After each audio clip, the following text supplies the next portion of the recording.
Brightening up a touch over parts of northern Scotland as the rain clears away to the east, but western Scotland stays fairly damp, and there'll be some rain returning to the west of Northern Ireland. In the brighter skies in the south, temperatures could get to 20 Celsius.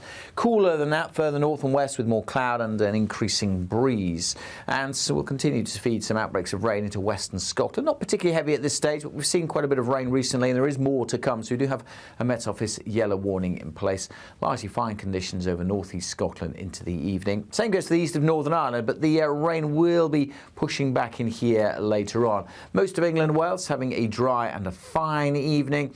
Just a little bit of rain heading its way down towards the far northwest of England. The rain, as I say, at this stage, mostly fairly light and patchy, but as we go through the nights, the rain is going to start to pep up again over parts of western Scotland. So again, just topping up the rain that's already fallen here through this week. The rain will be on and off into the east of Northern Ireland. Elsewhere, again, many places will be dry with quite a lot of cloud. It'll be a fairly mild night, certainly quite a bit warmer than recent nights across the south. The rain, though, sets in across western Scotland and lasts for most of Thursday, and it's going to get heavier and heavier, particularly later on Thursday. There'll also be some heavy rain tomorrow coming into Northern Ireland, some brighter colours here.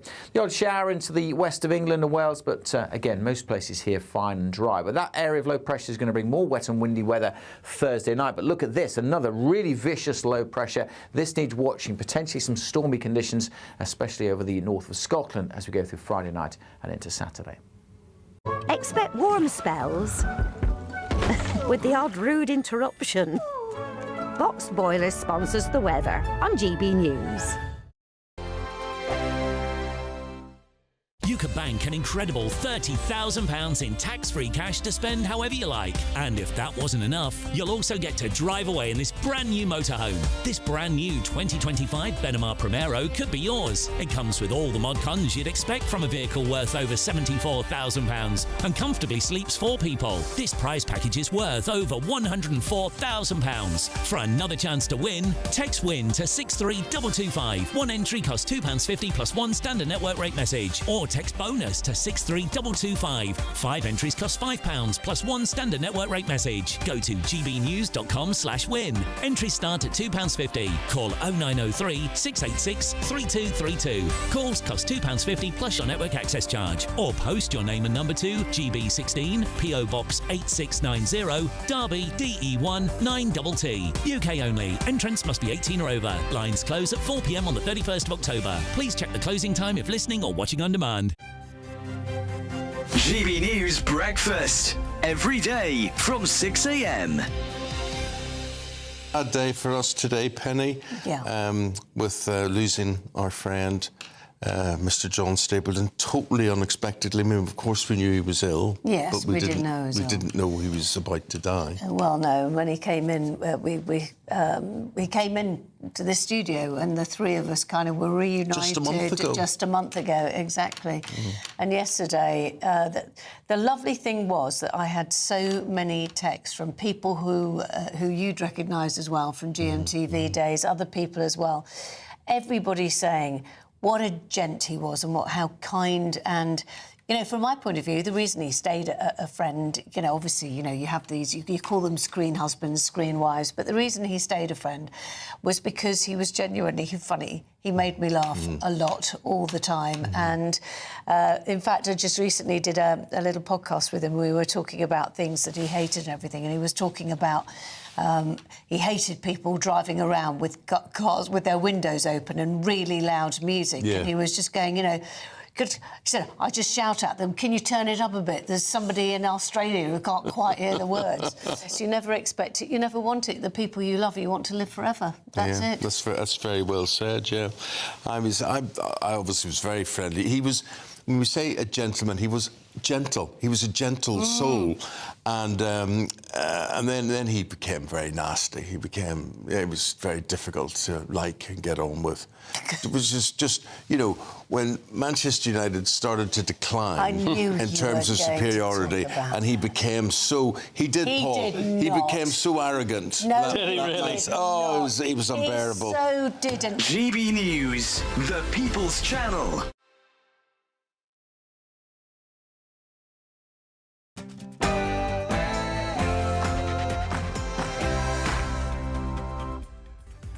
Very, very good afternoon to you, beautiful people. It's 3 p.m. and welcome to the Martin Daubney Show here on GB News, broadcasting live across the UK. All the very latest news, debate and analysis all the way through until 6 p.m. Here's what's coming up on today's action-packed show. Would gently point out to Nigel Farage and others that before we left the EU, we had a returns agreement with every country in the EU. These are Farage boats, in many senses, that are coming across the channel. Astonishing. Sir Keir Starmer has extraordinarily blamed Brexit for the illegal migrant crisis and even called those dinghies Farage boats. On today's show, I'll lay out the full damning data that exposes the PM's outburst as an unfounded deflection. Once and for all, it's time to say au revoir to one of the great Remainer myths. And 7 men convicted for sexually exploiting children in Rochdale have been jailed for a total of 174 years. We'll bring you all the latest reaction to this shocking abusive case. Today, the US government went into shutdown with Donald Trump blaming the Democrats, who he claims want illegal aliens to receive free healthcare. He's also threatened to fire thousands of woke federal workers. We'll have all the latest on Trump's latest power play. And the Labour Minister responsible for sports has claimed that trans women, that's biological men, should be able to compete in some sports in the name, of course, of inclusion.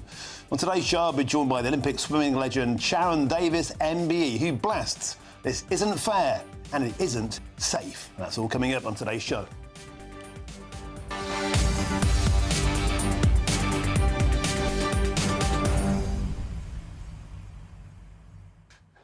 The Farage boats.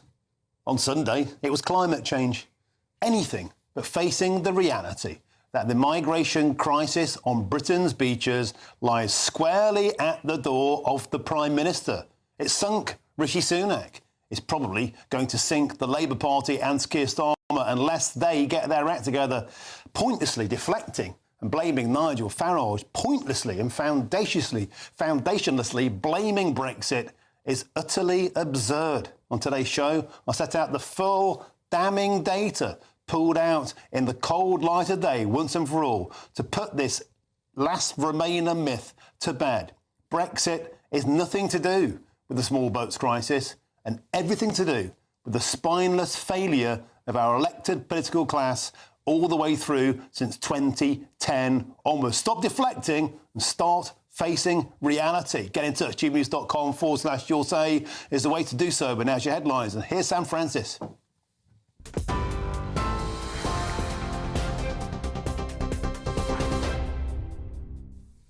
Martin, thank you, and good afternoon to you. Just after 3 o'clock, well, the top story this hour, French police have raided and destroyed a migrant warehouse in Calais, filmed by the team here at GB News just weeks ago.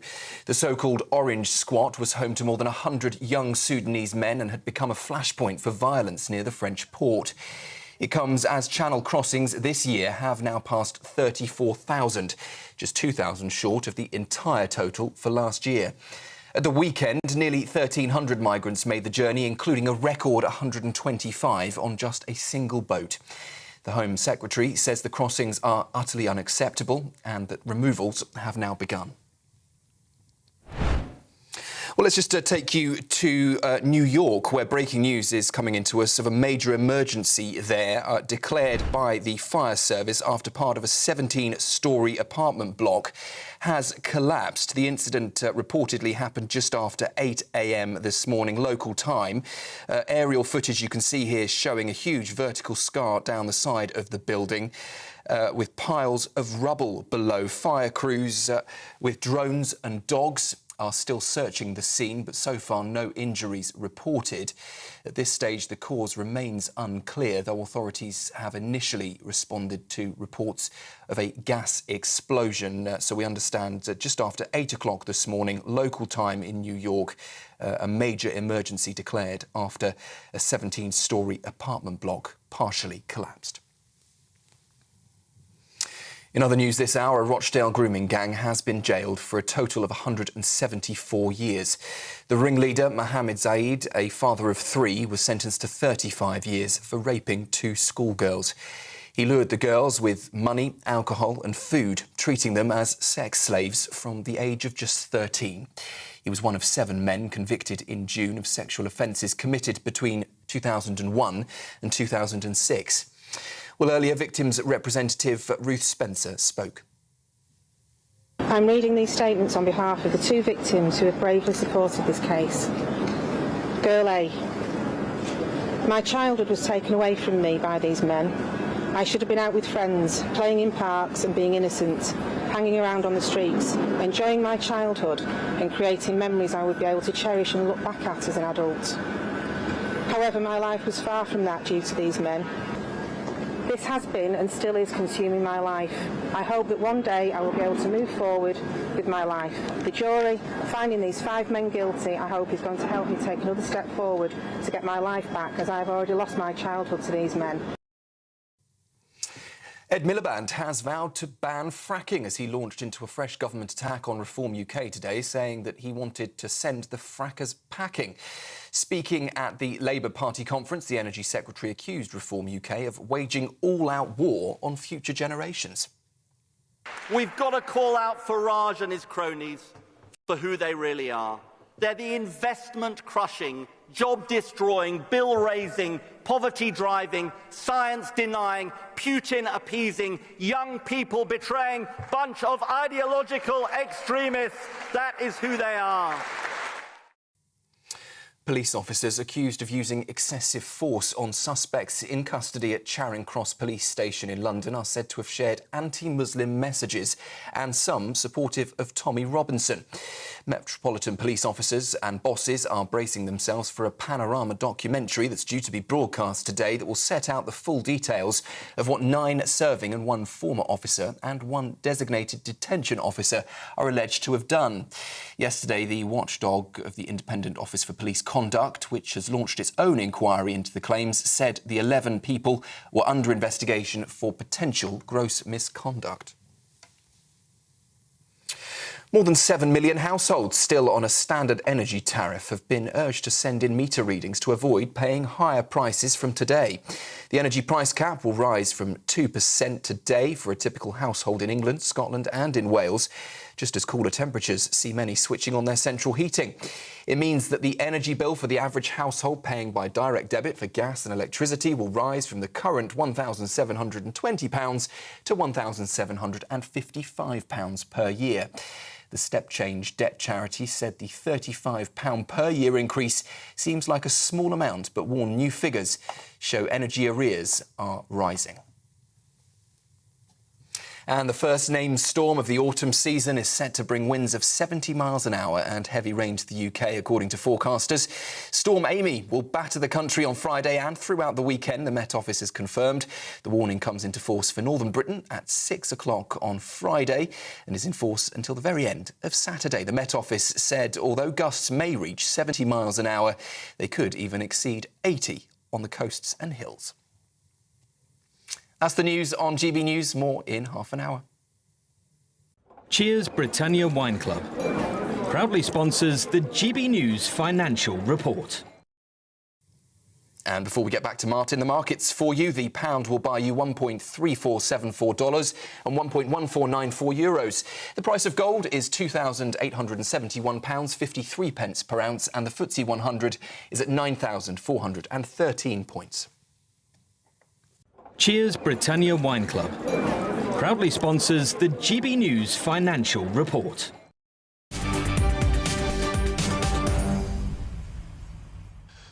Thank you, Sam. Now let's get cracking on today's show. And Sir Keir Starmer has blamed the ongoing migrant crisis on Brexit. And of course on the Reform UK leader, Nigel Farage. And here he is making these extraordinary claims in an interview with GB News political editor Christopher Hope. Returns agreement with France is important because we need to establish that if you come by boat, you will be returned to France. I accept the numbers are low. We had to prove the concept and prove that it could work. We've now done that, but now we need to ramp that up.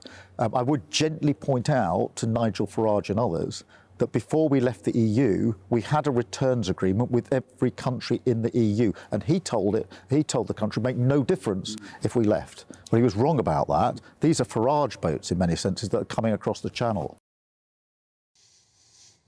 Well, that was the Prime Minister blaming Nigel Farage and Brexit for an increase in channel crossings, not himself.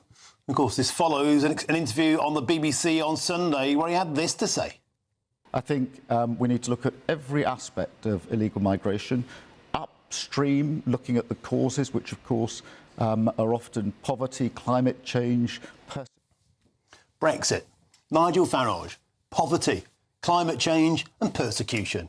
They're all being blamed for illegal boat crossings. The only thing Keir Starmer hasn't mentioned in his list of blame is Sir Keir Starmer and the abject failure of the Labour Party to take back control of our borders. Well, let's now speak with GBNews political editor Chris Hope, who joins us live from Liverpool. Chris, welcome to the show. You've been doing sterling work at the Labour Party conference. This, I believe, is your final hit before you go home to lie down in a darkened room, and who can blame you? But before that, an incredible interview, a sit-down with the Prime Minister. I'm still reading from the facts. He's not looking in the mirror at his own failure to control our borders. He's blaming, of course, that man Nigel Farage and, of course, Brexit.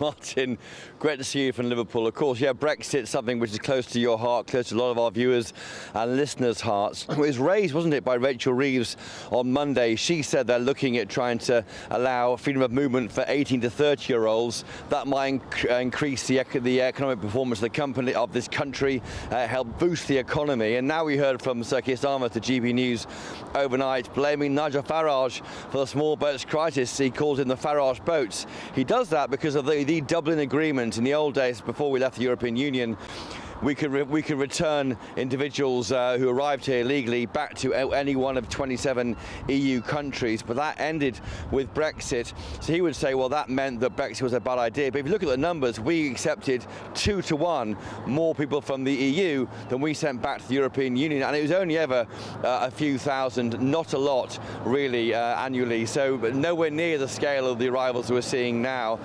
And in fact, I would add to that list you said there of things to blame for the small boats crisis. You said poverty, climate change, persecution, and now Nigel Farage. I'd add a fifth one, COVID, because what happened, I think, from memory, is that the COVID pandemic meant that the Channel Tunnel stopped working because, of course, we were isolated from France, and that led to the crossing starting up. And once people could see you could cross broadly safely, although, of course, some tragedies since then, that meant that the numbers crossing by small boats increased, and that meant it became much more public because we could see the small boats arriving and asking what was going on rather than sneaking across in lorries as happened before. But it goes back to the heart of this. Nigel Farage and Reform UK, they are the organism, the party which is uniting Labour, because Labour have its own problems in being on the floor in the polls, and its policies aren't really working. So it seems that mentioning Farage, mentioning Reform UK, mentioning even the weaknesses as they would see it of Brexit, that unites Labour, and that's what's happened. OK, Chris Hope, fantastic interview there with Sir Keir Starmer. You've certainly got tongues wagging. It was the lead story across the Telegraph, across the Mail. You're stealing the limelight on the final day there, Chris Hope, of that conference. You've been excellent. See you back soon in Westminster. Thank you very, very much indeed. Let's now speak with the former Director General of UK Border Force, Tony Smith. Tony, an absolute delight, as ever, to have your esteemed company. Now, once and for all, Tony, let's talk about the Dublin regulation. You and I have had this conversation many, many times in the past, and now it's a card that's been played by our very own Prime Minister. Brexit was to blame. If only we'd stayed in the European Union, we wouldn't be in this pickle. Martin, it's nonsense. I've worked in the Home Office for 40 years, man and boy, including on my way up the slippery pole to the top job on the Dublin Convention. Certainly versions 1 and 2, which were brought in the 90s and the noughties. I retired in 2013 just as the latest version came out, but I can tell you that actually it was not successful at all. We removed very few people. And in the last year, actually, which is a fact check, in the last year, 2018, we took in 940, 950 in from other EU countries and only removed 200. So actually, as Chris Hope was saying, we ended up bringing more people into the UK under Dublin. And insofar as returns to France are concerned, Martin, we hardly ever returned anybody to France because we had to reach a level of proof, which is to demonstrate they had family members there, they claimed asylum there, all kinds of things that we needed confirmation, absolute confirmation from the French which of course was never forthcoming. So we hardly ever removed anybody to France in those entire period from 1990 right the way up until we left the EU. So I just don't know who's advising him, Martin. I don't know who's on their comms team. I don't know where they're getting their lines from, but whoever it is, they have not done their homework, and they are clearly putting out false messaging, trying to deflect the problem they've got. And as we said before, the proof of all this, Martin, is undeniable. It's in the numbers that you report on your show every week, you and Mark White and the rest of you. How many are coming across? How many are coming across? Just checked before I came on. 1,900 in the last 4 days. And it's not even been hitting the headlines. We've been talking about the Labour Party conference. It's all crept in under the radar. And how many out is it under this one in, one out? About 7, I think, 6 or 7 or so. So, you know, and they are coming in waves. They are continuing to come in waves. And they're saying that, oh, it's all to do with this, it's all to do with that. They are in charge. They are the government. If they want to do whatever it takes, they need to take some much, much bolder steps than they have done thus far, I'm afraid. And all of this is just clearly trying to deflect, you know, the blame onto somebody else. You can't do that forever when you're in government. You have to hold your hands up sooner or later, if you're honest, and say, well, actually, no, we haven't been able to fix this. We need to change direction. And I'm afraid I'm not seeing that. I get increasingly frustrated. I'm glad you called this out, because I do know my onions on this, and I can assure you it's nothing to do with Brexit, these boats. This is because we've got unbelievable pull factors coming across. The French aren't doing hardly anything to stop them, and we are really encouraging it because we're actually allowing people to stay when they get here. We can't control what the EU does. Let's get control of what we do, though, Martin, at least. Tony Smith, bravo to that. And you said the Prime Minister hasn't done his homework, but I have. Let's get a graph on the screen now. I spent 3 hours going down a rabbit hole earlier. Here is the reality. Forget about the Remainer myths. Stare in the mirror and look at the facts. There's a graph on your screen there showing returns, deportations, and those we're taking into the UK over the period of the Dublin regulation. The green are those we managed to deport. Look at it, plummeting off a cliff. The reds, however, are those we took in, taking off like one of Elon Musk's rockets. This is the reality. And here's some more data for you. Over the entire period of the Dublin regulation, 2008 to 2020, 13 years, we managed to deport a net of 886 people.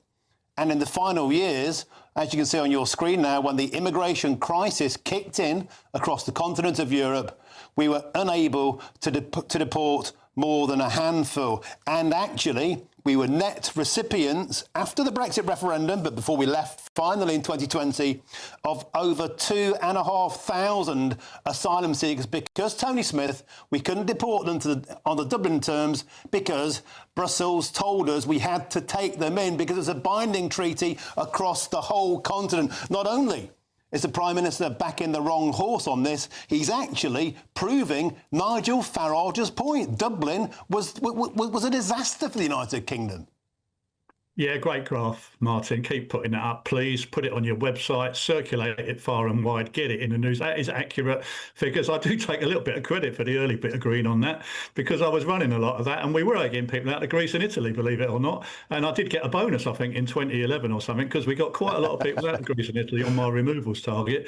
But then some judge somewhere in the EU said, oh, wait a minute, or some judge somewhere said, oh, we're not sure they've got a decent asylum system there in Greece or Italy. You better stop your Home Office from doing this. So I was injuncted to stop removing to Greece and Italy, and it just went downhill from there, because the EU countries realised, well, this game is not one for them. They want to play, because actually they're going to end up taking a vast number of people back into their own country when they've got enough problems with their own. So I'm afraid all these EU returns deals, the Dublin Convention deals, it's a complete myth. And I'm just so pleased, Martin, that I guess we'll talk about it again, because they'll keep throwing it in. They keep throwing in these wild accusations. But look, they have to take accountability. They've been there for a year now. You've got the figures. Mark White's a great reporter. He's going to be back on soon. I'm sure you'll have him tell him what's actually going on in Calais. You've got Patrick Christie's over there filming. You can see what's happening. People cannot be hoodwinked any longer by this rhetoric. The facts are the facts, and that will be their legacy. They will be remembered for the numbers that got across in 2025, 2024. And the way things are going, Martin, I can't see things slowing up, I'm afraid. Tony Smith, bravo to you, and I hope you spend that bonus on something decent. And every time I see you back on the telly like this, mate, I just wish we had people like you back in control. We might have a chance of taking back control. Tony Smith, legend. Thank you very much, as ever, for coming on the show. And let's get back to the studio. It's going to kick off. I'm joined by GBNews' senior political commentator, Nigel Nelson. It is Wednesday, after all, 3 hours of high-browed arguing. Welcome to the show, Nigel Nelson. There you have it. The great Remainer myth finally torpedo. It's nonsense. When will people like you, when people like the Prime Minister, stop saying Brexit is to blame? It wasn't. Part of it is. And the whole thing is that you sort of miss the point with figures like that. So part of it's true that between 2015 and 2018, we actually sent back to Europe, different European countries, 1,400 people. During that period, we also took in 2,300. So if you were trying to do the net kind of... Yeah, so we took more in than we actually were able to send away. We did all the way until Brexit. But the point about that is the fact we were able to do it at all. We had a returns agreement then with Europe. Taking more in than we send back. Now we've got a returns agreement with France, a one in, one out, which is much better than Dublin. If that can be expanded and we can do the same sort of deals with all the other countries, we start to be really back in business again. So things have improved. Dublin wasn't ideal, but what it did do is that people came here legally and on safe routes, which they couldn't do before and are not being able to do now. So what you're proposing here, if I may be blunt, is do you want to be hung or do you want to be shot? Well, no. Both of these solutions result in Britain going down the toilet, and it doesn't get any. It doesn't have any impact on our numbers. Let's work Dublin was worse. You're saying, oh, hurrah! One in, one out wasn't as bad as Dublin, so it's a great idea. One in, one out is much better than Dublin, is what I said. Not as bad as. But when it comes down to what are we trying to do? We're trying to stop the boats. That's the major thing. None of this does that. Well, the first thing. None of it. We're not going to stop the boats in the sense they're going to suddenly stop and we'll never have any more boats crossing. That's going to continue for some years yet. What we can do is reduce the numbers. So, if the one in, one out deal works, well, how? We're starting. When will this mythical thing happen? We're starting with the one in, one out deal. That won't stop the boats. No, 1,900 but it reduces them. This is Tony Smith just said. This is the point about Dublin, that it was reducing the numbers of people who cross by boat. So if our priority is, it was reducing the number of people crossing by boat. I'm not saying reducing the number of people who ended up getting here. It meant they didn't have to make that journey across the English Channel in a little rubber dinghy, no better than a child's paddling. Just laid out the evidence. Manifest evidence. You read the figures. Copper-bottomed evidence. You read the 40 years service from the Border Force. Tony Smith. It's an abject and utter farce and a deflection from reality. You're saying, oh, it could be worse. It could be the one in, one out deal. You've laid down some numbers. The point here is stopping the boats. We've got 3 hours of arguing about this. I'm being told we've got to move on. That's still to come. The US government has gone into shutdown with Donald Trump blaming the Democrats, of course, who he says want illegal aliens to receive free healthcare.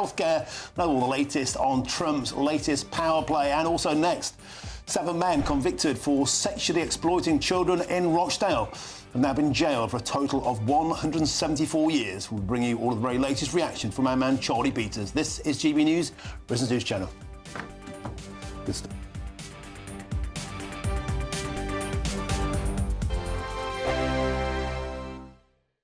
Britain was once the envy of the world. But look around. A nation that no longer knows what it is or where it's going.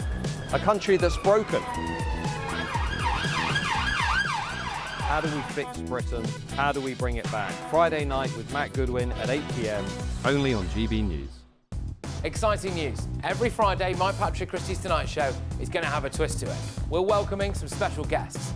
You.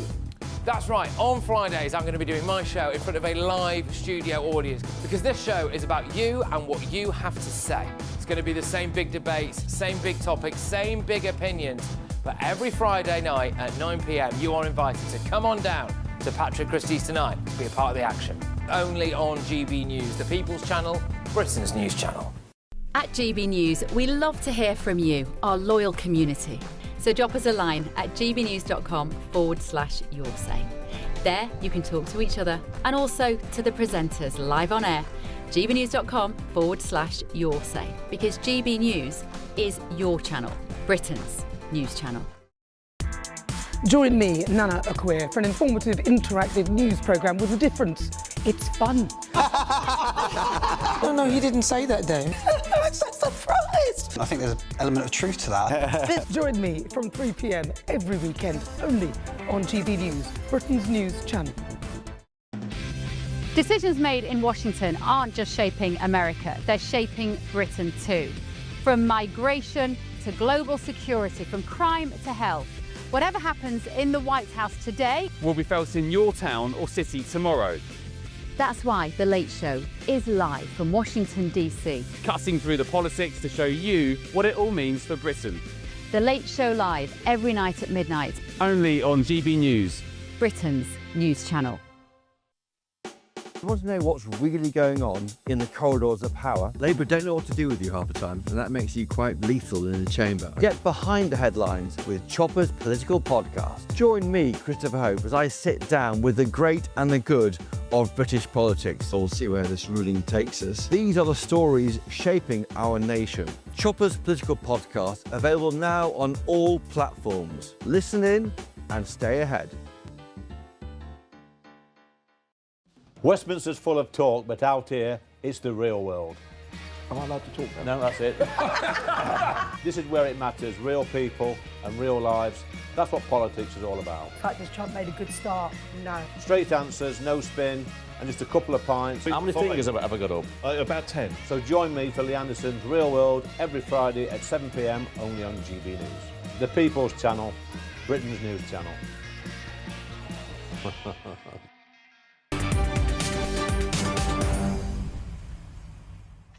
Welcome back. Time's 3:26 with me, Martin Daubney, here on GB News.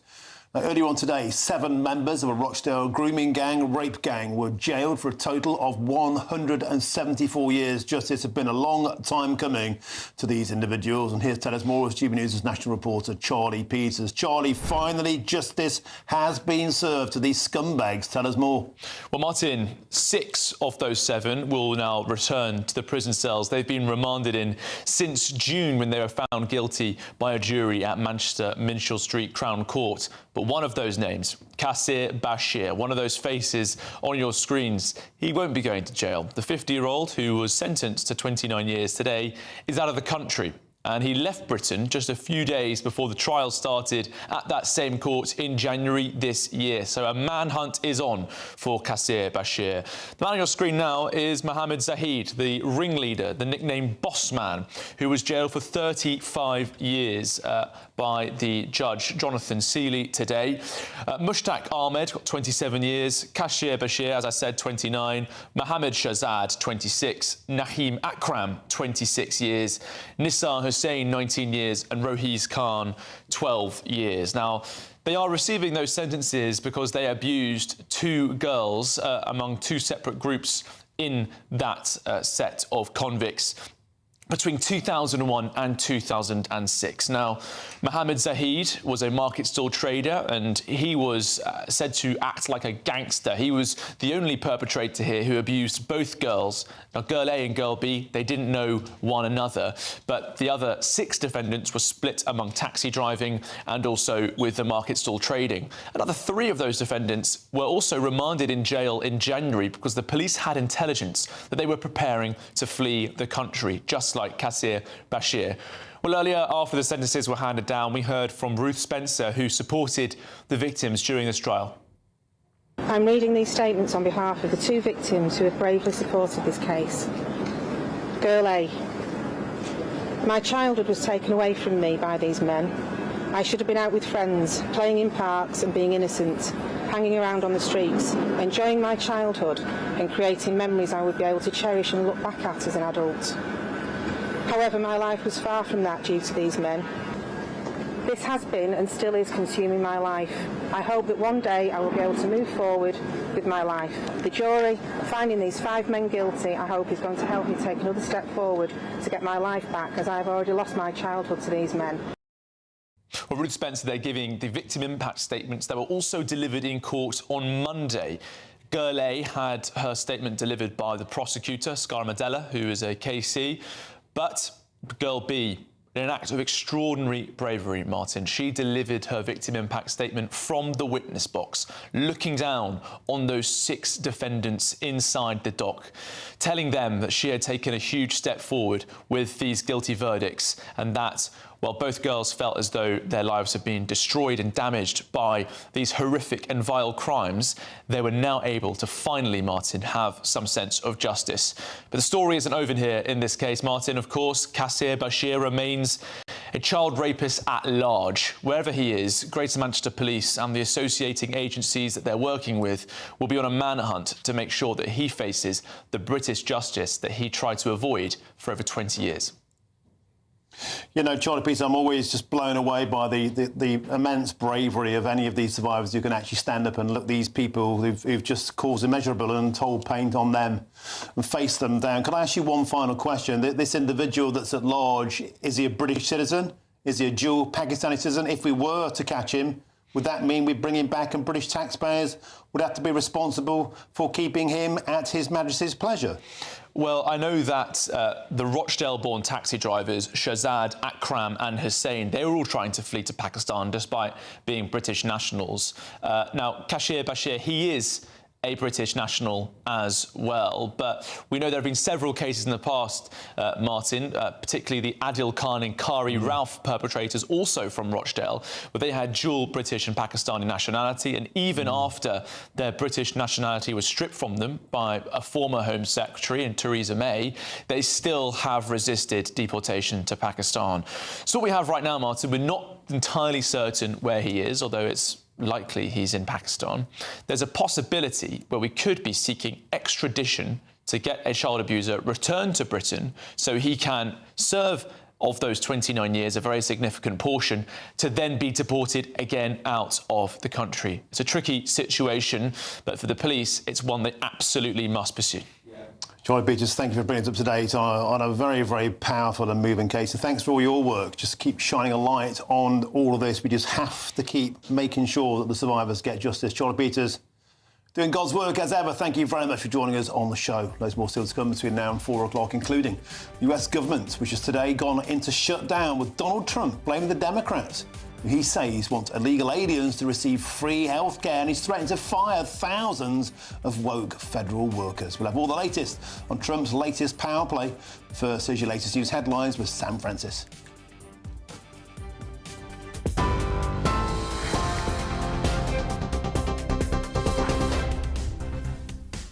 Very good afternoon to you from the newsroom just after 3:30. In New York, a major emergency has been declared after part of a 17-storey apartment block collapsed. The incident happened just after 8 o'clock this morning. Aerial footage showing a huge vertical scar down the side of the building and piles of rubble below. The cause remains unclear, and at this stage, no injuries reported. The High Court has ruled a company linked to Tory peer Baroness Michelle Mone breached a government contract of nearly £122 million to supply surgical gowns during the COVID pandemic. Keir Starmer has said he doesn't believe Nigel Farage or Reform voters are racist. That's after targeting the party in his Labour conference speech and claiming Reform's leader hates Britain. More than 7 million households still on a standard energy tariff have been urged to send in meter readings to avoid paying higher prices from today. Those are the headlines, a full roundup of all the top stories in half an hour. You can now watch GB News live across the United States of America and the world on Truth Plus. Scan the QR code to find out more or visit gbnews.com/truth.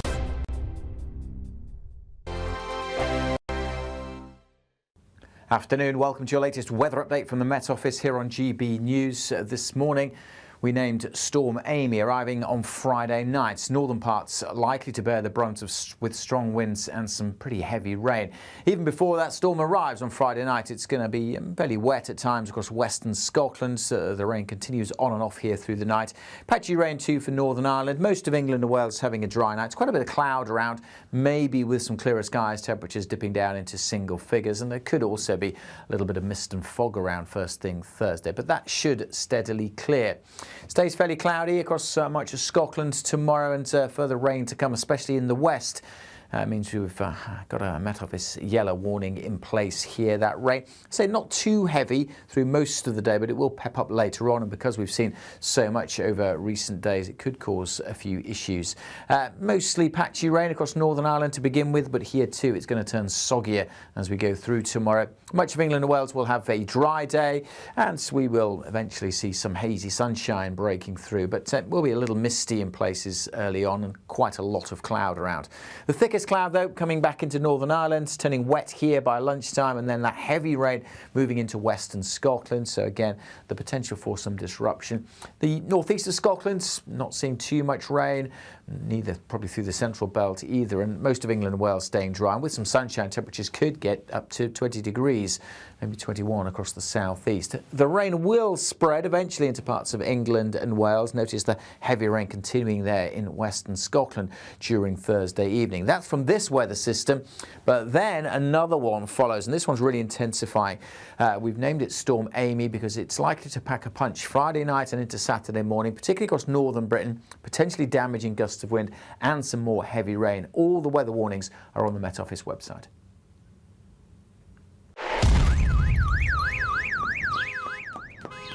Crash Law 24 sponsors GB News Traffic and Travel Report.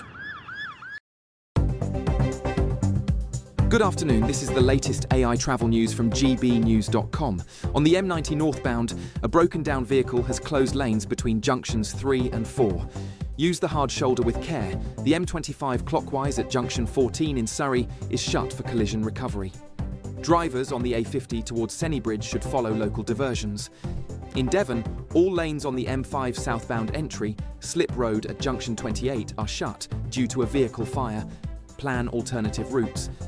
And on the trains, cross-country is delayed between Berwick-upon-Tweed and Morpeth, and the Gatwick Express is delayed between Gatwick Airport and Redhill.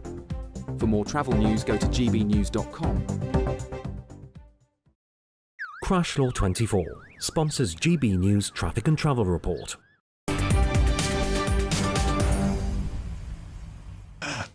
Welcome back. It's 3:36. You're with me, Martin Daubney, here on GB News. Now it's time now for a great British giveaway.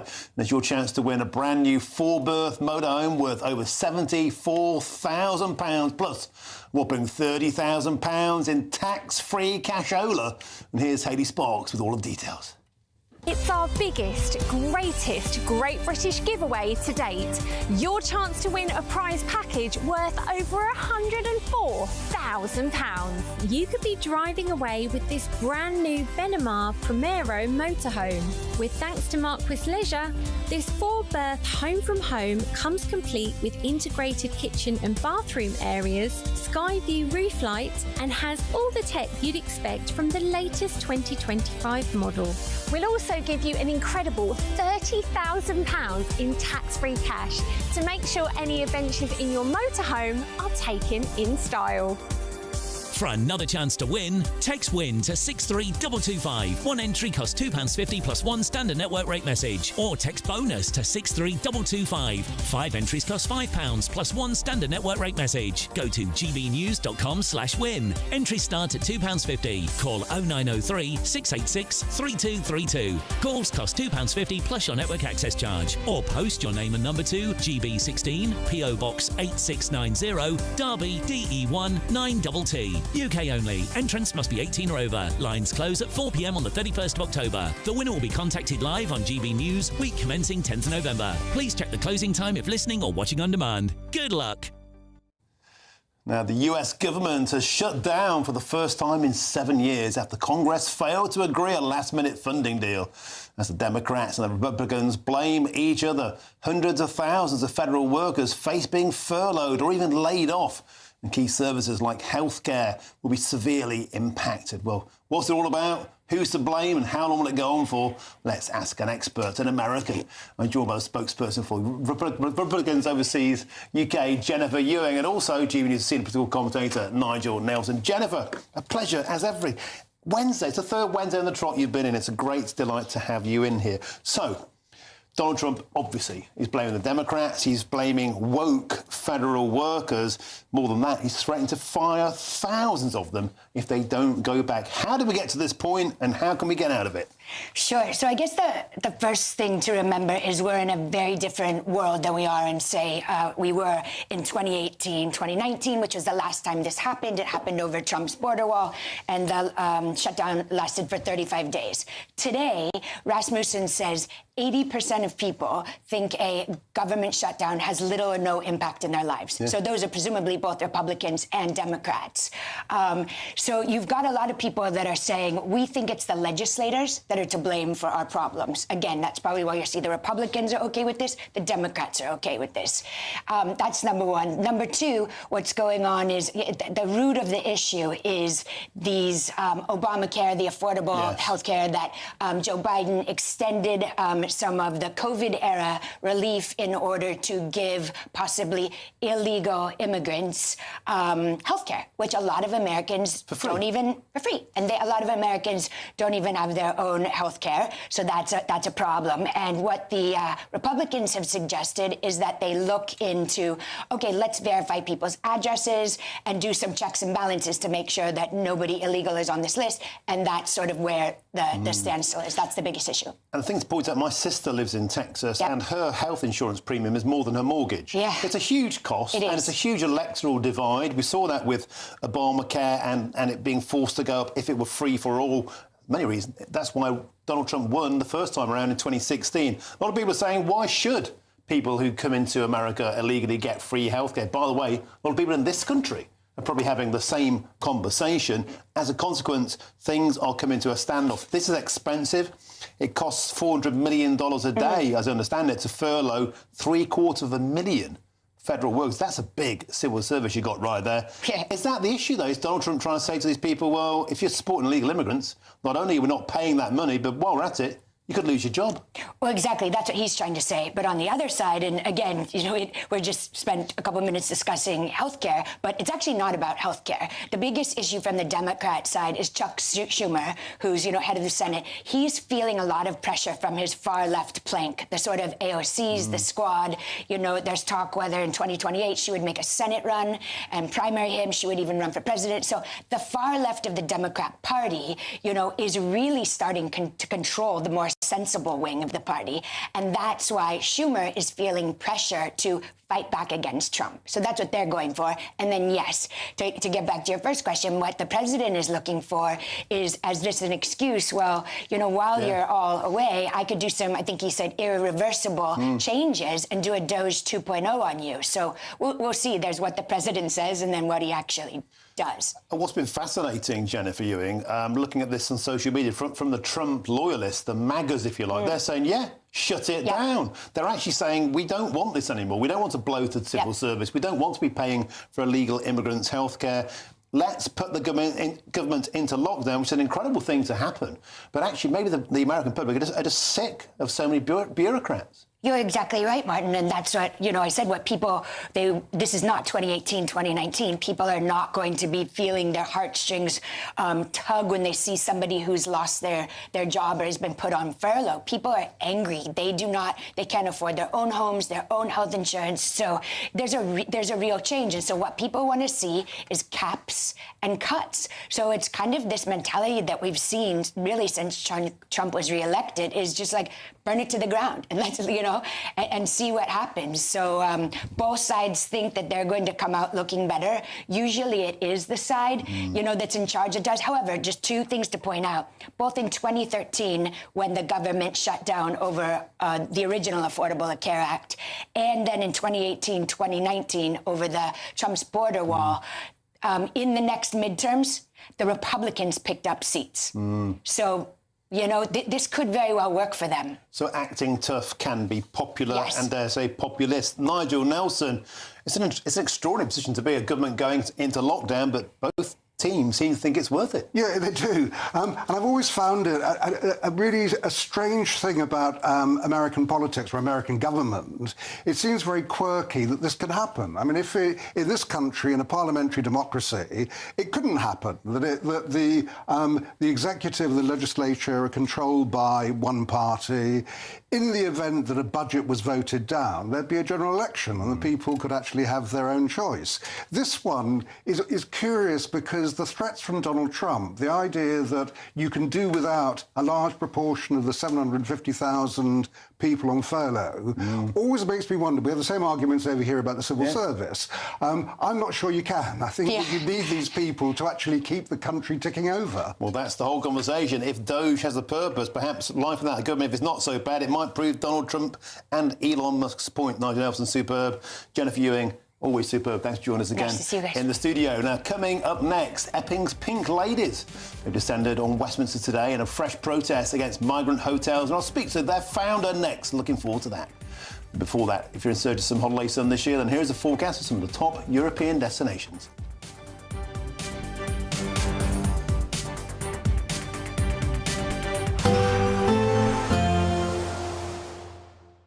Ready to soak up that holiday sunshine? Won't we need some cover? No worries. All sorted. All Clear Travel Insurance sponsors GB News Travel Destinations Forecast. We've seen some pretty heavy rain around the Mediterranean this week. It's going to stay pretty wet and quite windy across Greece. Meanwhile, the rain clearing away from Italy and the Balkans. A few showers coming into the Canary Islands, the odd one close to Barcelona, but the Balearics turning drier after some thunderstorms earlier, along with the Balkans and Italy as the rain clears away here during Thursday, but setting up across Greece, some heavy downpours and gusty winds through Thursday and Friday. Looking drier, though, in Santorini for the weekend. All Clear Travel Insurance sponsors GB News Travel Destinations Forecast. Britain was once the envy of the world. But look around. A nation that no longer knows what it is or where it's going. A country that's broken. How do we fix Britain? How do we bring it back? Friday night with Matt Goodwin at 8 p.m. Only on GB News. This is GB News, Britain's news channel. Battle of Britain Day was the 15th of September 1940, was Goering's last chance to break the Royal Air Force, and really for the RAF was a key turning point for Great Britain. If we'd have lost the battle today, then Operation Sea Lion and the invasion of England would have taken place. And tell us the significance of where we are in Hangar 42 in Blackpool. What is the significance of where we are this morning? Well, the Spitfire Visitor Centre, or Hangar 42 at Blackpool Airport, this was the very first hangar built in May 1939. So when we had the idea that the war was coming, they hurriedly converted RAF Squires Gate, as we know it now, to from a horse racing track to an operational airfield. Blackpool was also turned into RAF Station Blackpool, and in the rest of the war it would become Europe's biggest military training establishment. These are the planes which defended Britain. They were, and certainly here at Blackpool we'd have had the Hawker Hurricane operating from here during the Battle of Britain, and then the run up to the Blitz. And a new poll out today showing that 2/3 of people under 40 don't really even know what the Battle of Britain is. Is that concerning for you? I guess that stresses the importance of places like this existing for people to come and see.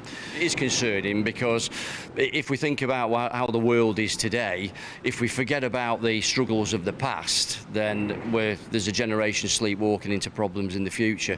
So I think what we try and do here is keep the building as original as it is, and the realities of fighting on the ground as well as in the air during the Battle of Britain and the whole of World War II as well. So we tell a range of stories here, and I think it is very, very important that these private museums like this are supported, because if we lose them, we lose them for good. GB News, the People's Channel. At GB News, we love to hear from you, our loyal community. So drop us a line at gbnews.com/yoursay. There you can talk to each other and also to the presenters live on air. gbnews.com/yoursay, because GB News is your channel, Britain's news channel. Join me, Nana Akweer, for an informative, interactive news programme with a difference. It's fun. No, he didn't say that, Dave. I'm so surprised. I think there's an element of truth to that. Join me from 3 p.m. every weekend, only on GB News, Britain's news channel.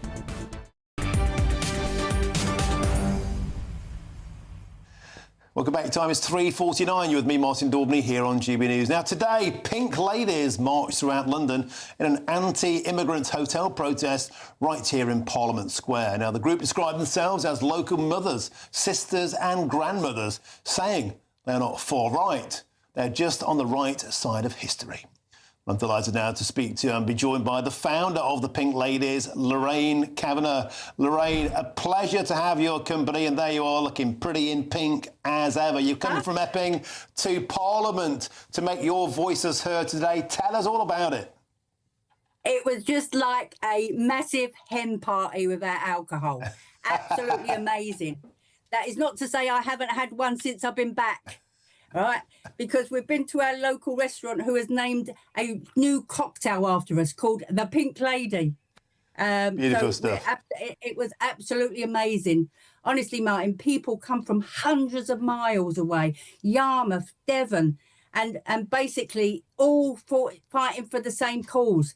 You know, it was absolutely amazing. And I was saying, hug the person next to you, hold the person next to you. They're your friend. They've travelled so far to be here today. It was absolutely phenomenal, absolutely brilliant. Now, Lorraine, we can see pictures on our screen now. It really does look like a party atmosphere. I'm not actually sure if there was a no alcohol ban on this meeting. I digress. I'm not an officer of the law, nor shall I ever be. But on a serious point, you not only say people came a long way to protest today, but haven't you, as a unit, come a long way? Because, of course, this was all far-right, extremists, racists, knuckle-draggers, football hooligans, and then the Pink Ladies completely flipped that script, and you made it about safety. You made it about sisterhood. You made it about protecting women and children. And in many ways, I think you've been the most powerful movement, and you're completely wrong-footed the government. Oh, do you know what? I have had so many reporters speak to me and they say to me, what do you want to say to Keir Starmer? I say to him, sit down with 4 Pink Ladies and we will tell you what happens on the ground. We will tell you how it works and how to fix it. You can't do it without us. We're the ones that have to live it. OK, you're going to get them out of the hotels and put them in HMOs. That's so dangerous. You are then putting unidentified men into next door streets and everywhere. We don't know then when the little girl goes by whether they go in that house. In the hotel, there's police outside, there's security guards outside, and there's metal fences. That is my fear, Martin, that the HMOs, when they put them outside, they are going to be scattered everywhere and we're not going to know where they are. You know what's incredible about listening to you? You're obviously like a proper working class heroine. I say that, you know, in the nicest possible terms. Of you're the sort of person that should be getting honoured and commended by governments. In the past, the Labour Party would have been holding you, or people like you, up as heroes. That's all changed now, hasn't it? We seem to be in an era where the working classes are treated as an inconvenience, something to be silenced. Martin, I'm telling you now, there would have been 100 more women with us today, but they are frightened for their jobs. They are frightened for their jobs. We have had 3 rapes in our area in the last 6 weeks, OK? We have vigils for those poor girls. The police are not telling us. The police are not telling us what happened to them, whether they've got anybody for the rape, nothing. And then you've got these poor girls that are being dragged up in front of the head teachers and the head mistresses because they wanted to stand up and protect their children. That's all we wanted to do, protect our children. And so, OK, found it, whatever. We took it on ourselves, and the Pink Ladies now have a pink patrol, and we go out there. We go in 2s and 3s, and we go out there, right? And we walk around the parks. We walk around the areas that these people are walking, and we shouldn't be doing it. We're putting ourselves in danger. But if we don't do it, nobody else is going to do it. OK, we have to leave it there, Lorraine Kavanagh. And I'll tell you what, I'd like to go for one of those little cocktails with you. I think you'd be great company. Thank you very much for joining us. I tell you what, you will crawl out, Martin. You will crawl out.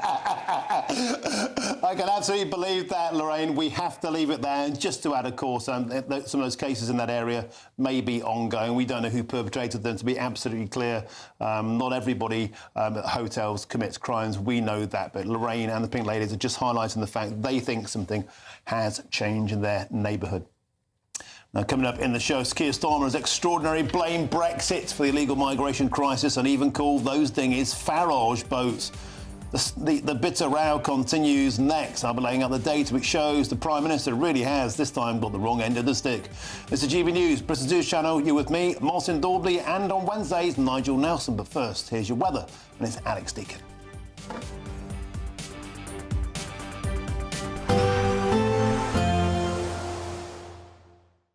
Expect warm spells with the odd rude interruption. Box Boiler sponsors the weather on GB News. Afternoon, welcome to your latest weather update from the Met Office here on GB News. This morning we named Storm Amy arriving on Friday night. Northern parts likely to bear the brunt with strong winds and some pretty heavy rain. Even before that storm arrives on Friday night, it's going to be fairly wet at times across western Scotland. The rain continues on and off here through the night. Patchy rain too for Northern Ireland. Most of England and Wales having a dry night. It's quite a bit of cloud around, maybe with some clearer skies, temperatures dipping down into single figures, and there could also be a little bit of mist and fog around first thing Thursday, but that should steadily clear. Stays fairly cloudy across much of Scotland tomorrow, and further rain to come, especially in the west. Means we've got a Met Office yellow warning in place here. That rain, say not too heavy through most of the day, but it will pep up later on. And because we've seen so much over recent days, it could cause a few issues. Mostly patchy rain across Northern Ireland to begin with, but here too it's going to turn soggier as we go through tomorrow. Much of England and Wales will have a dry day, and we will eventually see some hazy sunshine breaking through, but it will be a little misty in places early on and quite a lot of cloud around. The thickest cloud, though, coming back into Northern Ireland, turning wet here by lunchtime, and then that heavy rain moving into western Scotland. So again, the potential for some disruption. The northeast of Scotland, not seeing too much rain, neither probably through the central belt either, and most of England and Wales staying dry. And with some sunshine, temperatures could get up to 20 degrees, maybe 21 across the southeast. The rain will spread eventually into parts of England and Wales. Notice the heavy rain continuing there in western Scotland during Thursday evening. That's from this weather system, but then another one follows, and this one's really intensifying. We've named it Storm Amy because it's likely to pack a punch Friday night and into Saturday morning, particularly across northern Britain, potentially damaging gusts of wind and some more heavy rain. All the weather warnings are on the Met Office website. Expect warm spells with the odd rude interruption. Box Boiler sponsors the weather on GB News.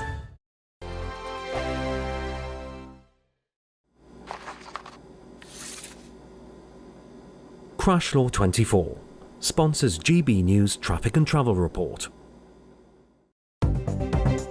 Good afternoon, this is the latest AI travel news from gbnews.com. The A78 between Hunterston and Seymour faces flooding, causing restrictions. Motorists should exercise caution. In Wales, between Landovery and Sennybridge on the A40, an incident has led to local diversions. In Surrey, the M25 clockwise between junctions 13 and 14 has congestion delaying traffic by an hour. Devon's M5 southbound entry slip at junction 28 is closed due to a vehicle fire. On the trains, cross-country services are delayed between Berwick-upon-Tweed and Morpeth, and Gatwick Express is delayed between Gatwick Airport and Redhill.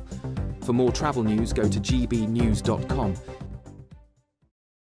Crash Law 24 sponsors GB News Traffic and Travel Report. It's our biggest Great British giveaway to date. You could be driving away with this brand new Benamar Primera motorhome. This 4-berth home from home comes complete with integrated kitchen and bathroom areas and has all of the tech you'd expect from the latest 2025 model. We'll also give you an incredible £30,000 in tax-free cash to make sure that any adventures you take in your new motorhome are taken in style. For a chance to win, text WIN to 63225. One entry costs £2.50 plus one standard network rate message, or text BONUS to 63225. 5 entries cost £5 plus one standard network rate message. Go to gbnews.com/win. Entries start at £2.50. Call 0903 686 3232. Calls cost £2.50 plus your network access charge. Or post your name and number to GB16 PO Box 8690 Derby DE1 9TT. UK only. Entrants must be 18 or over. Lines close at 4 p.m. on the 31st of October. Please check the closing time if listening or watching on demand. West Westminster, the ultimate clique. And you're fighting like rats in a sack. But here on the Camilla Tominey Show, we ask the questions the establishment media is too scared to ask. OK, let me ask you a straight question, because I know you're a straight-talking politician. Whether it's net zero, illegal immigration or law and order, nothing is off limits. You had the power then. Yeah, as I and say, now you've lost it. That's the Camilla Tominey Show, a politics show that's fearless. No, let me finish my question if you don't mind, because it is my show. Sundays at 9:30, only on GB News, the People's Channel, Britain's news channel.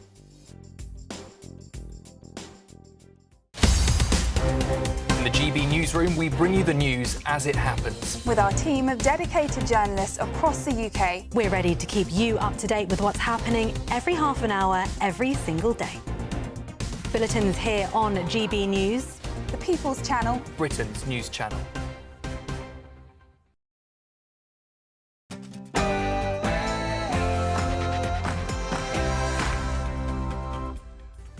Very, very good afternoon to you. It's 4 p.m. and welcome to the Martin Daubney Show on GB News, broadcasting live across the UK, all the very latest news, debate and analysis all the way through until 6 p.m. And here's what's coming up on today's action-packed show.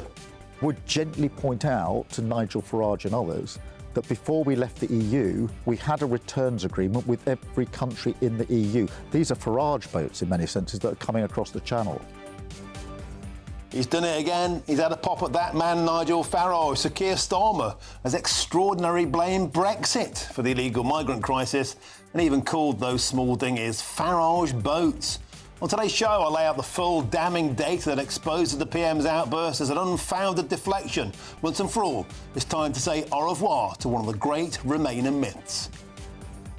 7 men convicted for sexually exploiting children in Rochdale have been jailed for a total of 174 years. I'll bring you all the latest reaction to this shocking abuse case. And today, the US government went into shutdown with Donald Trump blaming the Democrats, who he claims want illegal aliens to receive free healthcare. He's also threatened to fire thousands of woke federal workers. We'll have all the latest on Trump's latest power play. And the Labour Minister responsible for sport has claimed that trans women should be able to compete in some sports, of course, in the name of inclusion. On today's show, I'll be joined by the Olympic swimming legend Sharon Davis, MBE, who blasts, "This isn't fair, and it certainly isn't safe." And that's all coming up in your next hour.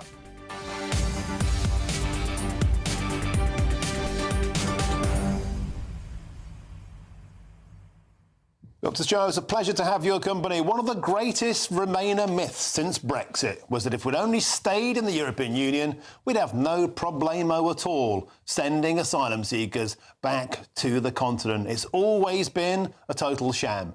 But today, the Prime Minister has fallen for that sham. And today, I'll lay out the full data of why it's a complete and utter, irrefutable untruth that being in the EU could have solved our migrant crisis, and moreover, I'll point out why it made things worse. You can't blame Brexit. You can't blame climate change. You can't blame anything except our total failure as a country, as a government, as a Prime Minister to fail to take back control of our borders. Start deflecting, start accepting. Perhaps it's you, Prime Minister. Get in touch, use your way. gbnews.com/your say is the way to do so. But now it's time for your headlines, and here's Sam Francis.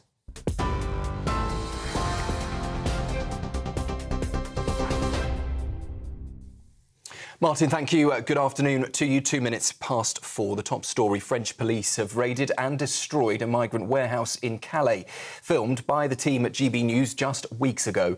The so-called Orange Squat was home to more than 100 young Sudanese men and had become a flashpoint for violence near the French port. It comes as channel crossings so far this year have now passed 34,000, just 2,000 short of the entire total for last year. At the weekend, nearly 1,300 migrants made the journey, including a record 125 on a single boat. The Home Secretary says the crossings are utterly unacceptable and that removals have now begun. Well, that comes as Sir Keir Starmer has branded small boat crossings Farage boats, stepping up his attack on the Reform UK leader. But he insists he's targeting policies he calls racist and immoral, not Reform voters themselves. The Prime Minister says international human rights laws won't be torn down, but their legal interpretations on asylum will be reviewed. But charities warn against weakening Article 3 of the ECHR, which bans torture, while reform accuses Labour of incitement to violence. A Rochdale grooming gang has been jailed for a total of 174 years. Ringleader Mohammed Zaid, a father of 3, was sentenced to 35 years for raping 2 schoolgirls. He lured the girls with money, alcohol and food, treating them as sex slaves from the age of just 13. He was one of 7 men convicted in June of sexual offences committed between 2001 and 2006. Earlier, the victim's representative for the group, Ruth Spencer, gave her thoughts. I'm reading these statements on behalf of the 2 victims who have bravely supported this case. Girl A. My childhood was taken away from me by these men. I should have been out with friends, playing in parks and being innocent, hanging around on the streets, enjoying my childhood and creating memories I would be able to cherish and look back at as an adult. However, my life was far from that due to these men. This has been and still is consuming my life. I hope that one day I will be able to move forward with my life. The jury, finding these 5 men guilty, I hope is going to help me take another step forward to get my life back, as I have already lost my childhood to these men. In other news, Ed Miliband has vowed to ban fracking as he launched into a fresh government attack on Reform UK, saying he wanted to send the frackers packing. Speaking at the Labour Party conference today, the Energy Secretary accused Reform of waging all-out war on future generations. We've got to call out Farage and his cronies for who they really are. They're the investment-crushing, job-destroying, bill-raising, poverty-driving, science-denying, Putin-appeasing, young people betraying bunch of ideological extremists. That is who they are.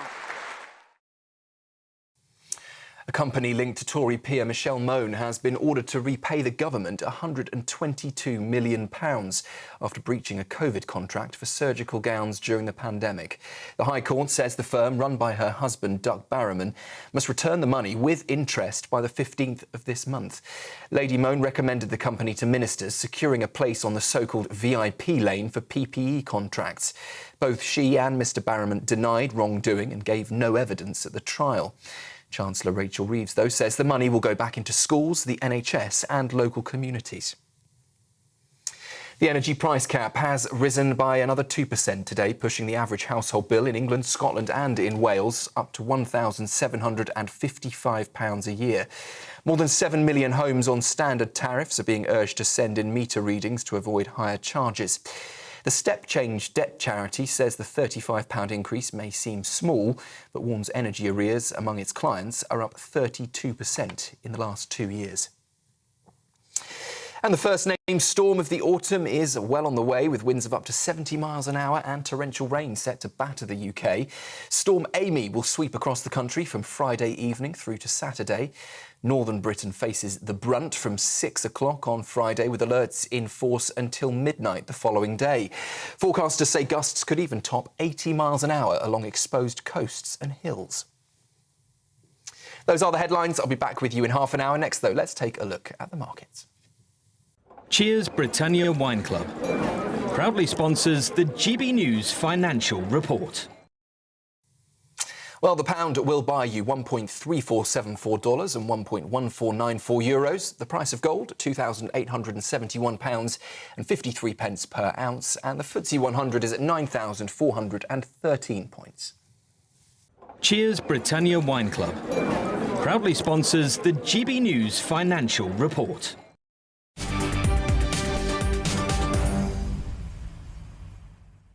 Thank you, Sam. Now, I've got some breaking news now, and it's very, very good news. Welcome back. And before we begin, I'm delighted to announce that GB News has beaten Sky News and BBC News for all-day audience share in September. And that's the 3rd month running. The 3rd month running. You, the beautiful people at home, watching and listening, have made GB News bigger than Sky News and BBC News all-day audience share in September for the 3rd month running. Thank you very much for your support. You're part of the biggest growing, the fastest growing media machine in the land. So thank you one and all. That's our top story today. Keir Starmer has blamed the ongoing migrant crisis on Brexit and, of course, on the Reform UK leader Nigel Farage. And here he is making the claims in an interview with GB News' political editor Chris Hope. Returns agreement with France is important because we need to establish that if you come by boat, you will be returned to France. I accept the numbers are low. We had to prove the concept and prove that it could work. We've now done that, but now we need to ramp that up. I would gently point out to Nigel Farage and others that before we left the EU, we had a returns agreement with every country in the EU. And he told the country, make no difference if we left. Well, he was wrong about that. These are Farage boats in many senses that are coming across the channel.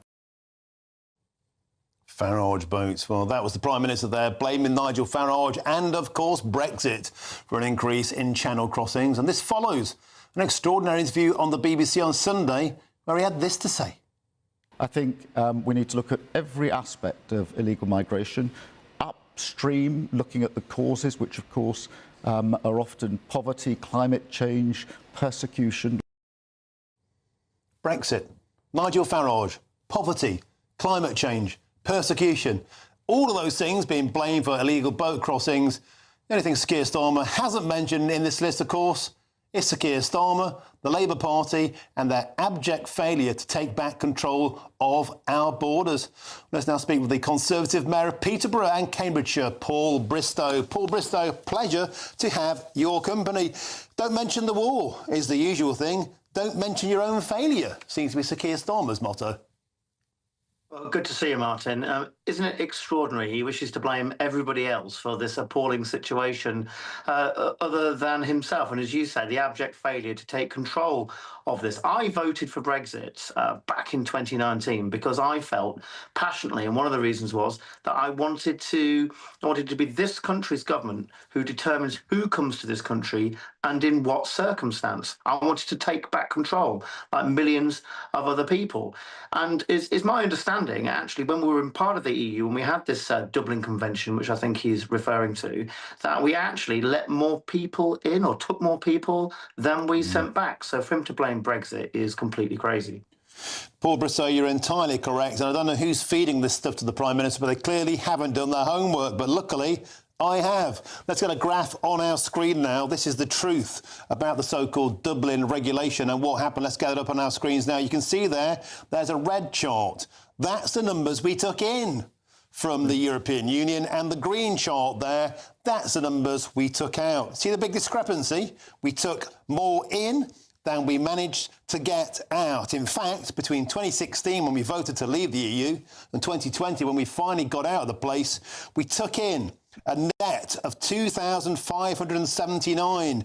And the fact of the matter is, Paul Bristow, that the Dublin Agreement was there to help Brussels disperse its own immigration crisis, which, of course, hemorrhaged during the mid-2013s, and it meant that Britain became a dumping ground. To turn round and say that that precise piece of legislation, if only it existed now, would be the solution, is a fantasy. Well done to you, Martin, for exposing it, because it's just one of those myths you always hear parroted around, that it was the Dublin Convention that allowed us to send these economic migrants back. It's Brexit to blame for getting rid of that convention, and how wonderful the government are for negotiating this one-in, one-out policy. So well done for you for exposing that myth. But I'll give you another prediction, which I don't think you necessarily need the force to see happen. This one-in, one-out agreement will not work. It will be one in, a few thousand. So it'll be one out, a few thousand in. That's what it's looking like already. We've already had, I think your report said 34,000 people in this year. That's more than came in last year. And we've still got 3 months of the year left. So I think, well done to you and well done to GB News for exposing that myth. Well, Paul Bristow, the facts are the facts. Anybody can get them at their fingertips. They're Home Office facts and it's Eurostat facts. It took me an hour this morning. Who on earth is advising the Prime Minister?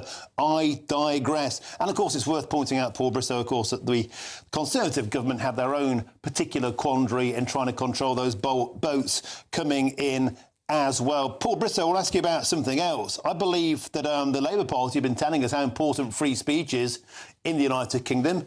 I believe you found yourself banned from the Labour Party conference this year. Well, that's right, Martin. It was. I went to the Labour Party conference this year to fight for Cambridgeshire and Peterborough, but it seems so rattled the Labour government under Starmer. They wish to take away the right of anyone to speak freely. They're blaming everybody else for the problems that they face, mentioning their opponents in the Prime Minister's keynote speech rather than talking about what he wants to do. And of course, they rescinded my pass, probably because I simply said that there were plenty of long faces around at the Labour Party conference, MPs complaining that they were going to lose their seats. It all felt depressingly similar as a former Conservative MP. And the point I was trying to make is that it's taken, 15 months for Labour MPs to have exactly the same feeling that many Conservative MPs, including myself, felt in the final year of the Conservative government.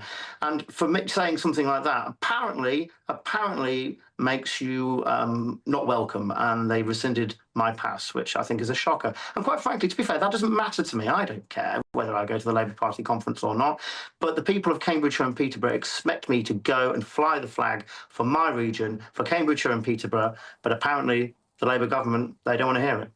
It's worth pointing out, Paul Bristow, that people from the left of the Labour Party or the Labour movement will also have their press credentials withdrawn. Owen Jones, most people out there probably haven't heard of him, you lucky so-and-sos, but he wasn't allowed to go to the conference either, so there does seem to be something of a clampdown. Can I bring you back to what's been an extraordinary clash of political leaders with Sir Keir Starmer and all of his cabinet absolutely steaming into Nigel Farage, to the point where Nigel Farage yesterday said he feels his safety is in danger and that of his activists. Do you think politics has taken an ugly turn in Britain?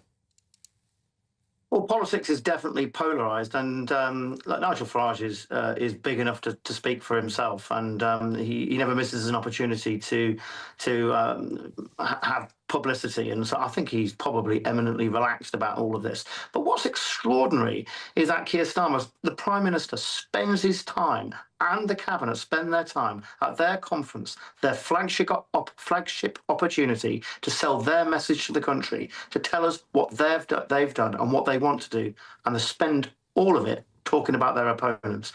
This government's finished, as far as I'm concerned, under Starmer's leadership. This government's not going to continue, and it's acting like they've already lost the general election. It's an act of desperation. Okay, well, thanks for your opinion today, and we certainly won't be cancelled from this show. Conservative Mayor of Peterborough and Cambridgeshire, Paul Bristow, a pleasure to have your company as ever. Thank you very much. Let's get some reaction now back in the studio. Nigel Nelson, of course, is with me all day on a Wednesday. Let's have it out again about the Dublin arrangement. It's a total fantasy. It's a smoke screen to say that if we were in the EU, we'd be able to merrily send all of these people back. We couldn't when we were in the EU. It's a myth. And the numbers speak for themselves. Let's get the graph up again in case you missed it the first time. This is the amount of returns we completed over time. You can see it vanished away to next to nothing towards the end of when we actually left the European Union. That's not because of Brexit.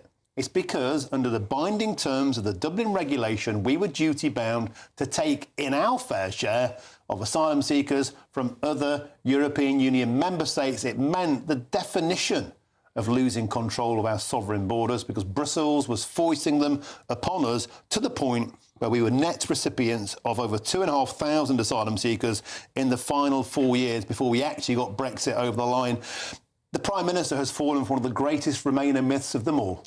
You mentioned the 2,500. Bear in mind, you also take off the 1,400 we sent back. But you're absolutely right that we were a net gainer rather than a loser, loser of migrants. The point that Keir Starmer was making is not that Brexit is responsible for all the boat crossings, but it is responsible for some of them. So if you had Dublin in place, and we've got a sort of mini Dublin with the deal with the French of the one in, one out, which is better than Dublin because we only take one in for everyone we get rid of. Which is like, do you want to be hung or do you want to be shot? Well, they're both terrible options. It's a better option on the basis that we have a proper deal swapping one for one. If we were able to get that going with the rest of Europe, with the 26 other member states, then we could start seeing big numbers. But that's what Dublin was. Dublin was a pan-European returns deal, but here's the point. Brussels decided who got what. and we got done over. Well, so to say that Brexit was the problem and to stay in the EU is the solution, the facts tell the precise opposite story. But even had we stayed in the EU, we'd still have those agreements in place, and we could be negotiating with other countries. Why on earth would they say, yes, I'll tell you what, we'll take all your asylum seekers back from Afghanistan, from Eritrea, from wherever. They're not going to take everyone back. We have to do a deal with people, hence we have to do the deal with the French. They can't get rid of their own, they can't sort their own borders out. Why on earth are they going to take our asylum seekers in? We're all in the same boat here, ironically. Pun intended. We are. The same boat that leads to our borders being totally out of control. Europe have worse problems than we do with immigration, with asylum seekers coming across, with the boats coming across. Look at Italy, look at Greece. The point that I'm making is if you can get deals like this in place, it'll reduce the numbers. We will not stop the boats, but we can reduce the numbers. Over 13 years, we managed to deport a net total of 886. 1,900 have come in illegally this week. That's right. So this week. So to suggest take this 1,900. One week's worth is more than 26 years' worth of what we got out of Brussels. I appreciate that. The facts are the facts. It's a fantasy. If we had a one in, one out deal with the rest of Europe, a lot of those numbers would go down. And the essential thing here is, what are we trying to do first? The numbers won't go down if we have one in, one out. They remain constant. It's carbon neutral. Well, that's fine. That is fine. But what you're doing there is that you're stopping the boats. And if you can do that, because obviously... Well, we've got the deal now. No, if we've got the one in deal now. It's just started. It has just started. We've had what? When do the boats stop then? The boats won't stop. The boats won't stop coming. But we've got the deal that you just said. Yes, but it's only just started, so we've only got 7 out so far. So on the basis of that... I've been to bigger bus stops. Of course you have. As this ramps up, we'll be able to get more people out. And the main thing is that the people who come in won't be crossing the channel in a small boat to get here. They'll be able to do it perfectly legally in an aeroplane or using Eurostar. Yeah, they get flown in and paid for by taxpayers. Well, hang on. Do you want to stop the boats, or do you want to say, right, we're going to be a closed country and have no asylum seekers here at all? If you come to this country illegally, many people watching this show think you should be returned. But you wouldn't be illegal. That's the whole point. What I'm talking about here is that if there's a method for people to get here safely, they'd rather do that than come across on boats. So you then have fewer boats. But you still wouldn't have any change into the net immigration. That's what you really care about. But this is what I'm asking you. They're already in a safe country. If all you care about is reducing the numbers, this is not going to do that. Right. If you care about trying to reduce... neither will Dublin. So why is the Prime Minister peddling the illusion that the Dublin regulation would work now when it never did when we're in because the EU? You would have had more countries involved in the same deal that we've got with France. So you're absolutely right. We're starting small at the moment. If we had another 26 countries that we were doing the same thing with, you'd have far more people. If we do 26 more deals, like the French deal, it will have zero impact on the numbers coming into the country. On the numbers of people, zero. But it would have an impact on the boats coming across the channel. That's what I keep saying. Well, it hasn't so far. Which matters more, stopping the boats Santa. Or sorting the numbers out? You must believe in unicorns and Santa if you think this is going to... Seriously, it hasn't worked yet. Perhaps it will at some mythical point in the future. Nigel Nelson, this one's going to roll and roll and roll. Thanks forever for joining us. Now, still to come, the Labour Minister responsible for sport. Well, she's claimed that trans women should be able to compete in some sports, of course, in the name of inclusion. Well, shortly I'll be joined by the Olympic swimming legend Sharon Davies, MBE, who blasts, "This isn't fair, and it certainly isn't safe." And also next, 7 men convicted for sexually exploiting children in Rochdale. They've been jailed for a total of 174 years. We'll bring you all the very latest on this shocking case. Justice finally has been served. This is GB News, Britain's News Channel.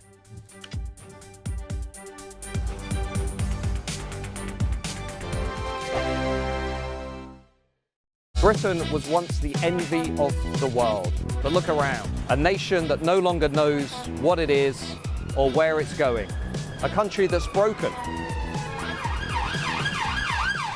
How do we fix Britain? How do we bring it back? Friday night with Matt Goodwin at 8 p.m. Only on GB News. Decisions made in Washington aren't just shaping America, they're shaping Britain too. From migration to global security, from crime to health. Whatever happens in the White House today will be felt in your town or city tomorrow. That's why The Late Show is live from Washington, D.C. Cutting through the politics to show you what it all means for Britain. The Late Show live every night at midnight. Only on GB News, Britain's news channel. It's Patrick Christie's Tonight, and here we do things differently. It's explaining the absolute madness of this, doesn't it? It's explosive. I mean, this is very good. It's lively. 850. Your government sat there short and it did nothing. It's controversial. And the Middle East has been in turmoil since before I was born. It's everything you need to kickstart your evening. Everyone's had their Weetabix tonight. I love to see it. That's Patrick Christie's Tonight, weeknights from 9 p.m. Only on GB News, the People's Channel, Britain's news channel. At GB News, we love to hear from you, our loyal community. So drop us a line at gbnews.com/yoursay. There you can talk to each other and also to the presenters live on air. gbnews.com/yoursay, because GB News is your channel, Britain's news channel. Hi, I'm Michelle Dewberry, and my show is your opportunity to cut through all the noise and dive in headfirst to some robust debates. Ideas clash. Situation, No, Because the failure is... You're deliberately avoiding my point. Nothing's held back. And if you think this is the end of it, wait for more. And we do not shy away from the difficult stuff. Sometimes I want to shake people and say, if only you understood. So join me on Dubes & Co. weeknights at 6 p.m, only on GB News, Britain's news channel. Join me, Nana Akwe, for an informative, interactive news programme with a difference. It's fun. No, you didn't say that, Dave. I'm so surprised. I think there's an element of truth to that. Join me from 3 p.m. every weekend, only on GB News, Britain's news channel. Mornings don't have to be tiresome, especially if you have the right company. Wake up to news as it happens, opinion and debate, and of course, a little bit of entertainment too. Because when the kettle's on, we're on. That's Breakfast on GB News, a show worth waking up for. Every morning from 6 a.m. Only on the People's Channel, Britain's news channel. We'll spread the news, you spread the word.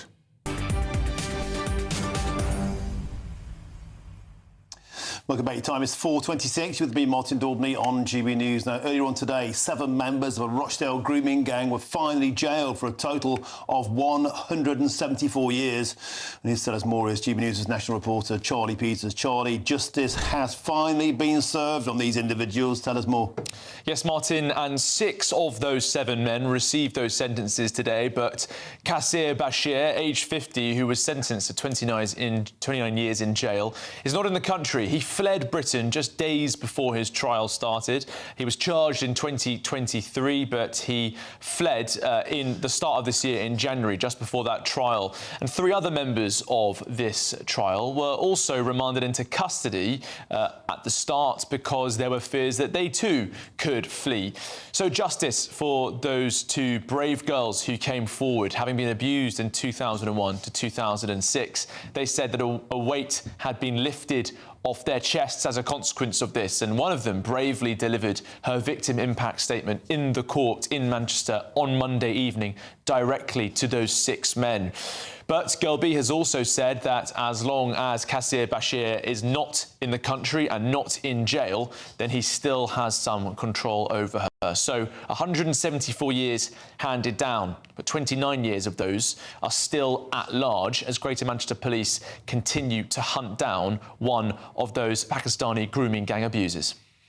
Charlie Peter, I'm always blown away by the bravery of those survivors when they stare those evil perpetrators in the eye. They are really, really bigger humans than I could ever be. Charlie Peter, another story you've been covering today. Not quite so good news, though. Survivor anger as Oldham offered a truth project instead of a grooming gang inquiry. What on earth's going on there? Well, Martin, as you'll remember, in January, we broke the news at GB News that the Safeguarding Minister, Jess Phillips, had rejected a call from Oldham for a public inquiry, a government-led inquiry into the town, into its grooming scandal. After a lot of fuss was made over that story, the government then backtracked and said that Oldham would be among 5 towns to have local inquiries. In April, they said that those local inquiries could become locally led work following feedback from local authorities. You can guess what that feedback was. They didn't want inquiries. But Oldham was said to be one of the towns that was still going to have it. We've now had Baroness Casey coming forward recommending this national inquiry. And as I understand it, Oldham has consistently been told by the government that they will have this inquiry. And that's what the victims in the town and the survivors have been told as well. However, what we can reveal today, Martin, is that as recently as August, there's been a slight change in the approach from central government. I understand that a senior civil servant assigned to work on this case has told Oldham that they can have a truth project instead of an inquiry.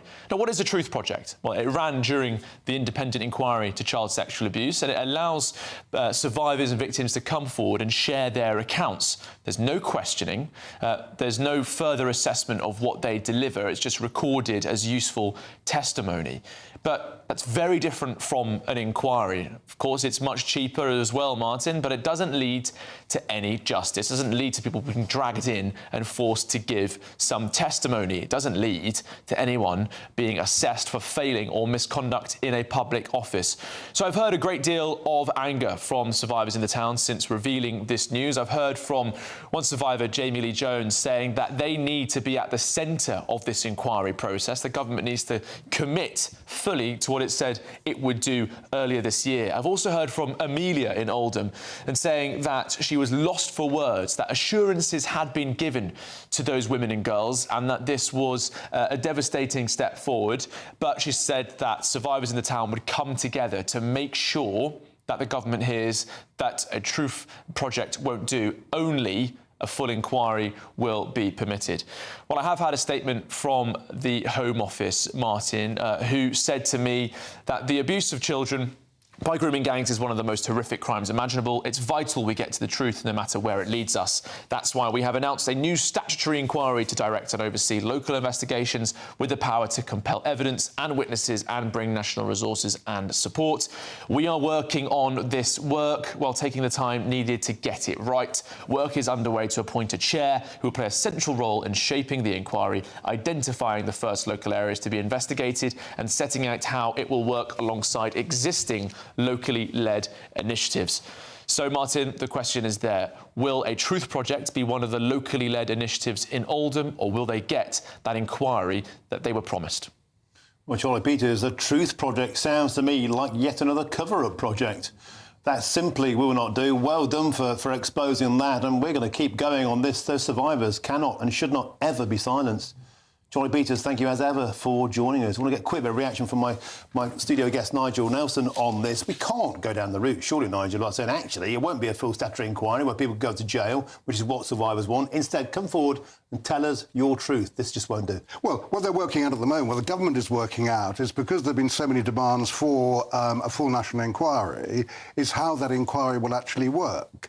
So I can understand that for the time being, that the original idea of having just local inquiries, which was what was put forward in the first place, has to be put on hold while you work out how this next inquiry goes. I mean, bear in mind that we already had the Alexis J inquiry. It took 7 years.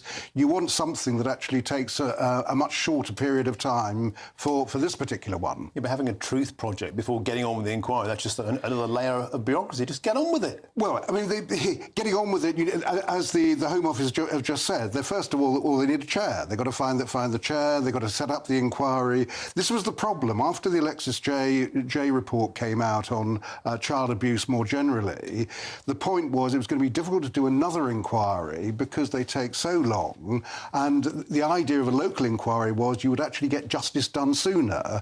The demands have been for a much bigger inquiry, which is what's happening, but of course it is taking time. Nigel Nelson, thank you very, very much indeed for your opinion as ever. Loads more still to come between now and 5 o'clock, including the Labour Minister responsible for sport, who has claimed that trans women, they should be able to compete in some sports in the name of inclusion. Well, next I'll be joined by the Olympic swimming legend Sharon Davis, MBE, who blasts this isn't fair and it certainly isn't safe. But first, it's time for your latest news headlines, and here's Sam Francis.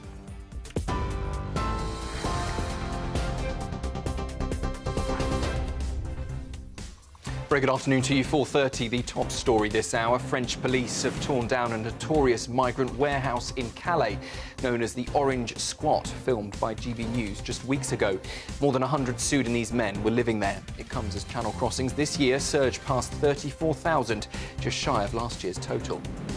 Sir Keir Starmer is calling small boat crossings Farage boats, attacking Reform UK policies he brands racist and immoral. Reform, though, accuses Starmer of incitement to violence. Well, breaking in the last few minutes, 3 suspected Hamas operatives have been arrested in Germany, believed to be preparing a serious act of violence. They're accused of plotting attacks, assassinations and trying to procure weapons and ammunition.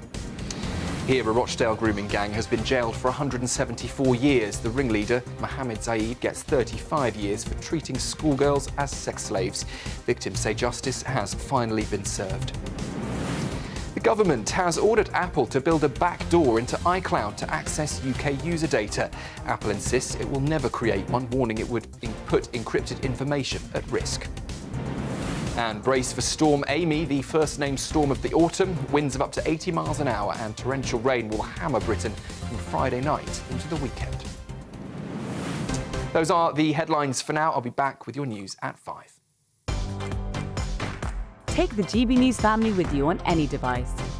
As long as you have an internet connection, tune into GB News anywhere on the planet or beyond.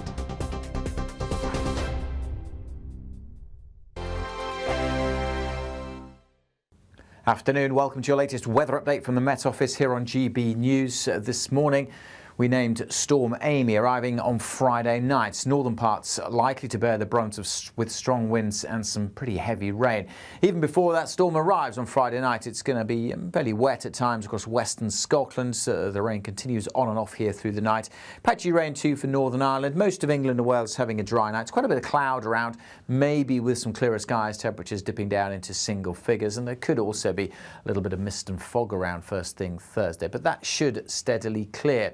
Stays fairly cloudy across much of Scotland tomorrow, and further rain to come, especially in the west. Means we've got a Met Office yellow warning in place here. That rain, say not too heavy through most of the day, but it will pep up later on. And because we've seen so much over recent days, it could cause a few issues. Mostly patchy rain across Northern Ireland to begin with, but here too it's going to turn soggier as we go through tomorrow. Much of England and Wales will have a dry day, and we will eventually see some hazy sunshine breaking through, but it will be a little misty in places early on and quite a lot of cloud around. The thickest cloud, though, coming back into Northern Ireland, turning wet here by lunchtime, and then that heavy rain moving into western Scotland. So again, the potential for some disruption. The northeast of Scotland's not seeing too much rain, neither probably through the central belt either, and most of England and Wales staying dry. And with some sunshine, temperatures could get up to 20 degrees, maybe 21 across the southeast. The rain will spread eventually into parts of England and Wales. Notice the heavy rain continuing there in western Scotland during Thursday evening. That's from this weather system, but then another one follows, and this one's really intensifying. We've named it Storm Amy because it's likely to pack a punch Friday night and into Saturday morning, particularly across northern Britain, potentially damaging gusts of wind and some more heavy rain. All the weather warnings are on the Met Office website.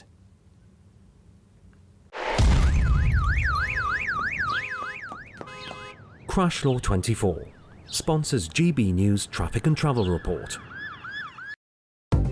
Good afternoon. This is the latest AI travel news from gbnews.com.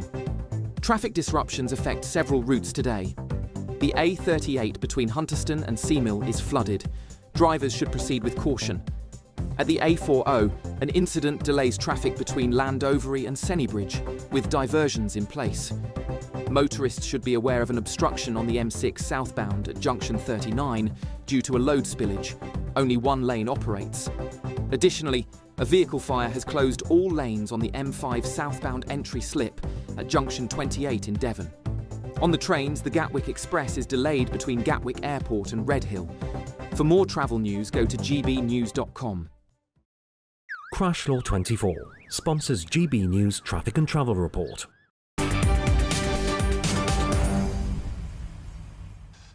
Welcome back. Time is 4:38 with me, Martin Daubney, here on GB News. Now, the row over whether trans athletes should be able to compete in women's sports has been reignited once again. This time, the Culture Secretary, Lisa Nandy, has claimed that there were some sports in which it was, quote, perfectly possible to include everybody and still keep competition safe and fair, adding, of course, that sport must be inclusive. Now, her comments come despite the Supreme Court ruling in April that a woman was defined solely as a biological female. Well, to discuss this story, once again, I'm joined by the former Olympic swimmer, the legend, Sharon Davis, MBE. Sharon, always an absolute pleasure to have your company. Here we go again. We thought this was over. We thought the Supreme Court ruling had put this nonsense to bed. And yet, now the Culture Secretary in charge of sport is saying, well, actually, no, in some cases, we might allow trans women back in. Can I be the only person in the country that wants our ministers to know the first thing about the subject they're supposed to be talking about? I mean, honestly, it's just mind-boggling that you could turn around and say that inclusion has to come before safety or becomes before fairness.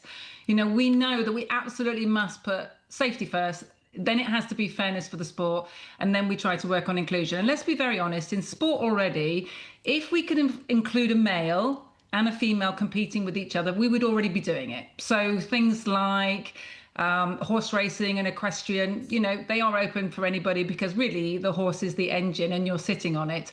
But in every sport where we already have a male and a female, a woman or a girl and a boys category, that is because it is unfair to include males. And when you say trans athletes and the word inclusion, they've always been included. You know, no athlete has ever been included, no matter, not excluded, however they would like to identify themselves. They've just been asked to compete with people with the same biology so that it's fair for everybody. And it's just so heartbreaking that women's sport is just still so disposable, that women's rights, after everything that we fought for this year, after that Supreme Court ruling where it was made absolutely clear that a woman is a biological female, we're still here having to fight for basic, simple rights to say, look, we deserve our fair and safe sport. And it's just heartbreaking, really, isn't it? You know, we found that a lot of sports have protected the elite females, and they've thrown 99% of women's sport, you know, under the bus. And what we will be saying, and what I will be fighting for, we've got the Women's Sports Union will be up and running by the end of the month. And what we will absolutely categorically be doing, legally if we have to, is to say, you cannot say that these women over here are worthy of fair sport because they're good enough, and these women over here are not worthy of fair sport because they're not good enough. That's not right. That's pure, unadulterated sex discrimination. And all women at every level, in every sport that is sex effective, which is pretty much every single sport, should have their rightful rights to fair and safe sport. Sharon Davis, that begs my next question. You know, the Supreme Court agrees a woman is a biological adult female. That's that. The Football Association has seen sense and agrees. England Netball, England and Wales Cricket Board, they all agree. So what sports could be safe? And what, tiddlywinks? Well, as I said, you know, any sport really that is already on a level playing field, regardless of your biology, already is mixed. You know, there is no sport that is out there that wasn't mixed if it could be mixed because it was fair.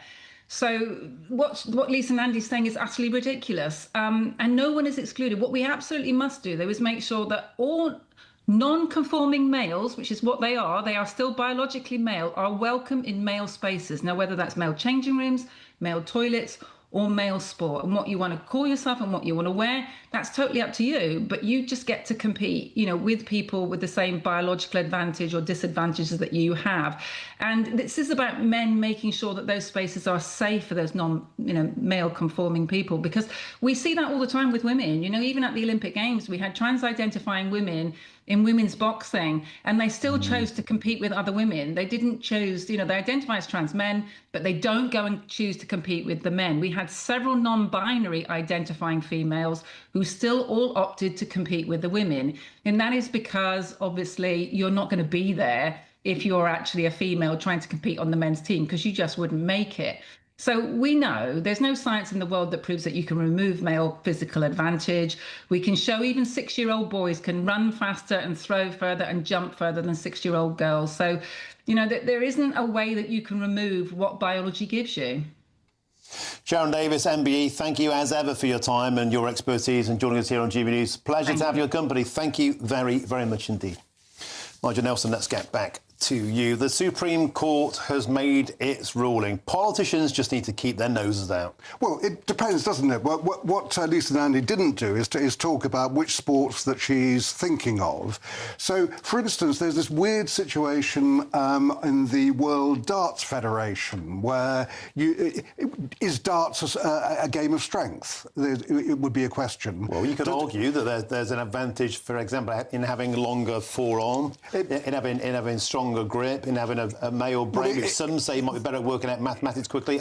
Some do, I don't. But the point is, why take the risk? Well, maybe it is, but they have this strange situation where trans women are not allowed to compete in women's events, but trans men are if they're not having hormones. What about chess? Chess is recognised by the Olympic Committee. It is now considered to be a sport. They've banned trans women from taking part in women's events. Why? Well, they might have reason to believe that the sacrilege, perhaps men's and women's brains are different. Yeah. Perhaps they are. Well, isn't that insulting to women? Because that seems to suggest the idea that men are better chess players because they have better brains. How many grandmasters throughout the history of chess have been female? Well, maybe that's the reason. How many? So, but do you not? How many? Do you not think that is actually? How many? I have no idea. None. So maybe there is a difference between men's and women's brains, and why take the risk? But we're not. But risk and safety are to do with sports which are physical. There's no safety risk in playing a game of chess. No, but fall over. But there could be a competitive advantage to those who are born biologically men. That's the point. Which is insulting to women. Which is incredibly insulting to women. And I can understand women chess players being insulted by it. But Britain, France, and Germany ignore this rule because they think the whole thing is stupid. And I think they're probably right. I don't know what the World Chess Federation is playing at. But the important thing is that it's not a. Sharon was talking about safety issues. She's right. This is not a safety issue. But it might be a competitive advantage issue, and the point is the Supreme Court... But only if you think women are lesser than men. Supreme ruling has been passed down. Stop meddling. Politicians, nothing to do with them. They've made their mind up in the Supreme Court. Lisa Nandy and all the rest, maybe people think should just keep their beaks out. Nigel Nelson, thank you very much for joining us, as ever. Now, here's what Lisa Nandy has said in relation to this story. She said, we're going to be led by the sporting bodies in this, but we want to make sure that they're as inclusive as possible. But understand there are limits to how possible that is in some sports. We're working really hard and thoughtfully to make sure we get the right approach, and we're supporting them with it. Now, coming up next, the energy price cap, which doesn't seem to ever actually cap, is going up once again. I'll be speaking to a worried GBNews pensioner viewer next. You with me, Martin Daubney on GBNews. But first, if there's some holiday sun, here's a forecast for some of the top European destinations.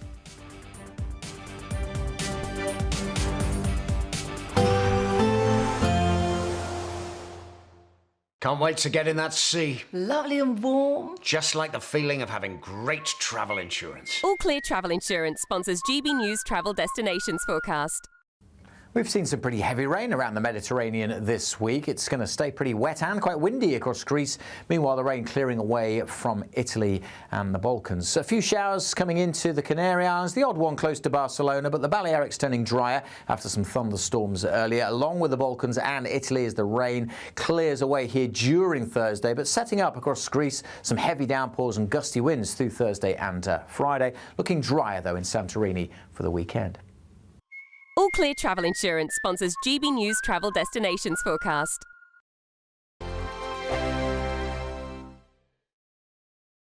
Britain was once the envy of the world.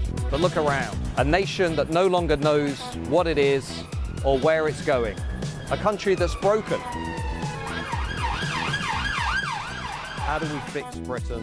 How do we bring it back? Friday night with Matt Goodwin at 8 p.m. only on GB News. GB News Breakfast, every day from 6 a.m. Are you panicking when you're in Northern Ireland when you go out and about because there is a lack of chargers?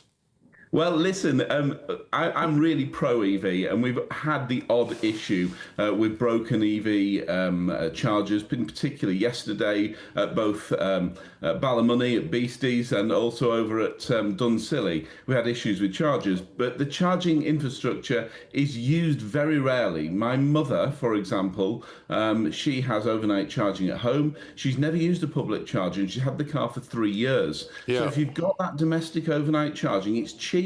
It's very affordable if you buy a 2-year-old EV, and they are absolutely the way forward.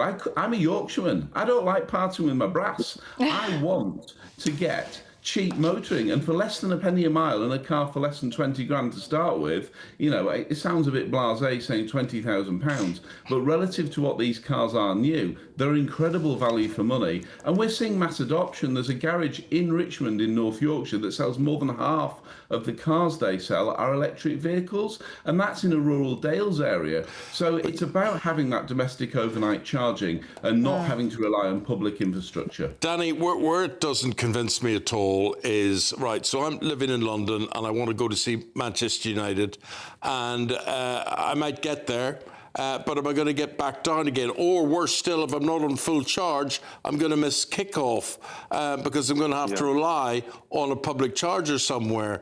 So is that the sort of anxiety? I mean, you were talking about range anxiety there, Ellie. Is that the sort of anxiety people have? I mean, I genuinely have that. Despite what we were hearing there from Fraser. GB News, the People's Channel. At GB News, we love to hear from you, our loyal community. So drop us a line at gbnews.com/yoursay. There you can talk to each other and also to the presenters live on air. gbnews.com/yoursay, because GB News is your channel, Britain's news channel. Join me, Nana Akwe, for an informative, interactive news programme with a difference. It's fun. No, he didn't say that, though. I'm so surprised. I think there's an element of truth to that. Join me from 3 p.m. every weekend, only on GB News, Britain's news channel.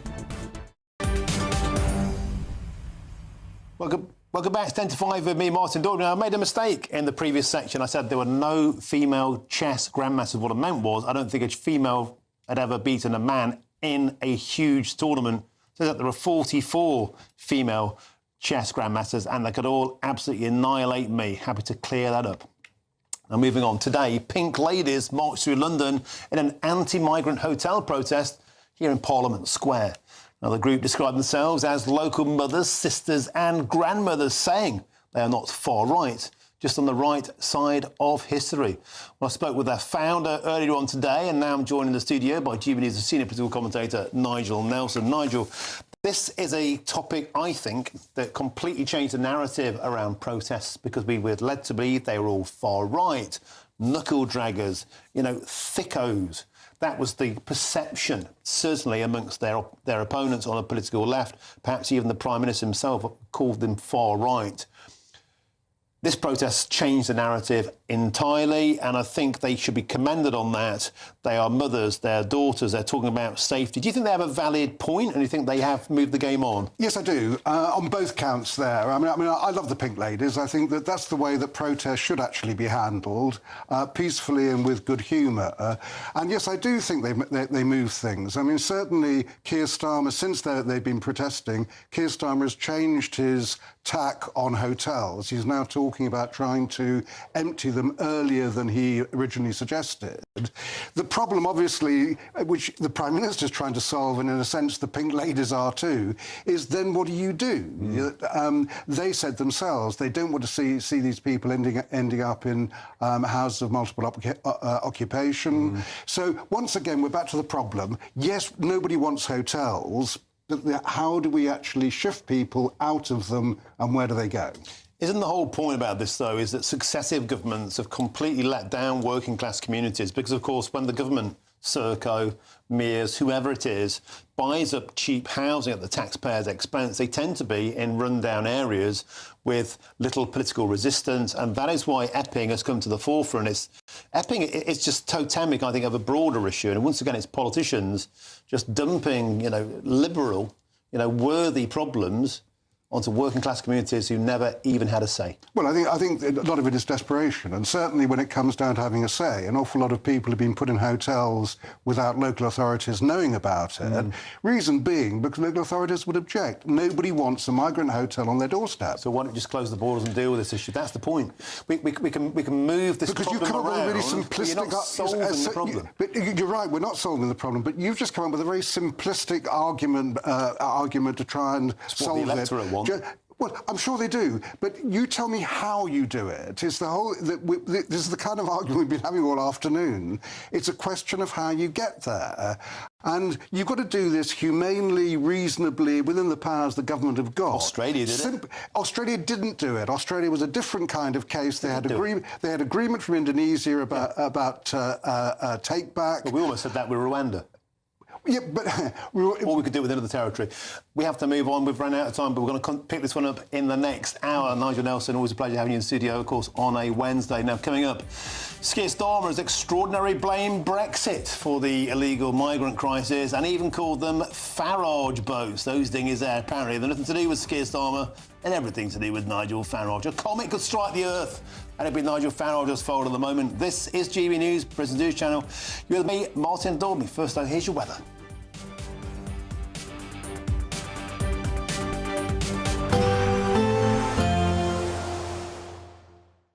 Expect warm spells with the odd rude interruption. Box Boilers sponsors the weather on GB News. Afternoon, welcome to your latest weather update from the Met Office here on GB News. This morning we named Storm Amy arriving on Friday night. Northern parts likely to bear the brunt with strong winds and some pretty heavy rain. Even before that storm arrives on Friday night, it's going to be fairly wet at times across western Scotland. The rain continues on and off here through the night. Patchy rain too for Northern Ireland. Most of England and Wales having a dry night. It's quite a bit of cloud around, maybe with some clearer skies, temperatures dipping down into single figures, and there could also be a little bit of mist and fog around first thing Thursday, but that should steadily clear. Stays fairly cloudy across much of Scotland tomorrow, and further rain to come, especially in the west. Means we've got a Met Office yellow warning in place here. That rain, say not too heavy through most of the day, but it will pep up later on. And because we've seen so much over recent days, it could cause a few issues. Mostly patchy rain across Northern Ireland to begin with, but here too it's going to turn soggier as we go through tomorrow. Much of England and Wales will have a dry day, and we will eventually see some hazy sunshine breaking through, but it will be a little misty in places early on and quite a lot of cloud around. The thickest cloud, though, coming back into Northern Ireland, turning wet here by lunchtime, and then that heavy rain moving into western Scotland. So again, the potential for some disruption. The northeast of Scotland's not seeing too much rain, neither probably through the central belt either, and most of England and Wales staying dry. And with some sunshine, temperatures could get up to 20 degrees, maybe 21 across the southeast. The rain will spread eventually into parts of England and Wales. Notice the heavy rain continuing there in western Scotland during Thursday evening. That's from this weather system, but then another one follows, and this one's really intensifying. We've named it Storm Amy because it's likely to pack a punch Friday night and into Saturday morning, particularly across northern Britain, potentially damaging gusts of wind and some more heavy rain. All the weather warnings are on the Met Office website. Expect warm spells with the odd rude interruption. Box Boilers sponsors the weather on GB News.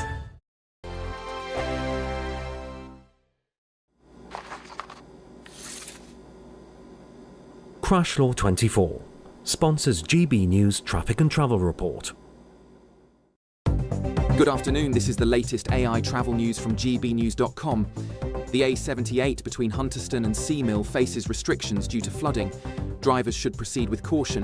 The A40 between Landovery and Sennybridge is impacted by an incident, and local diversions manage traffic.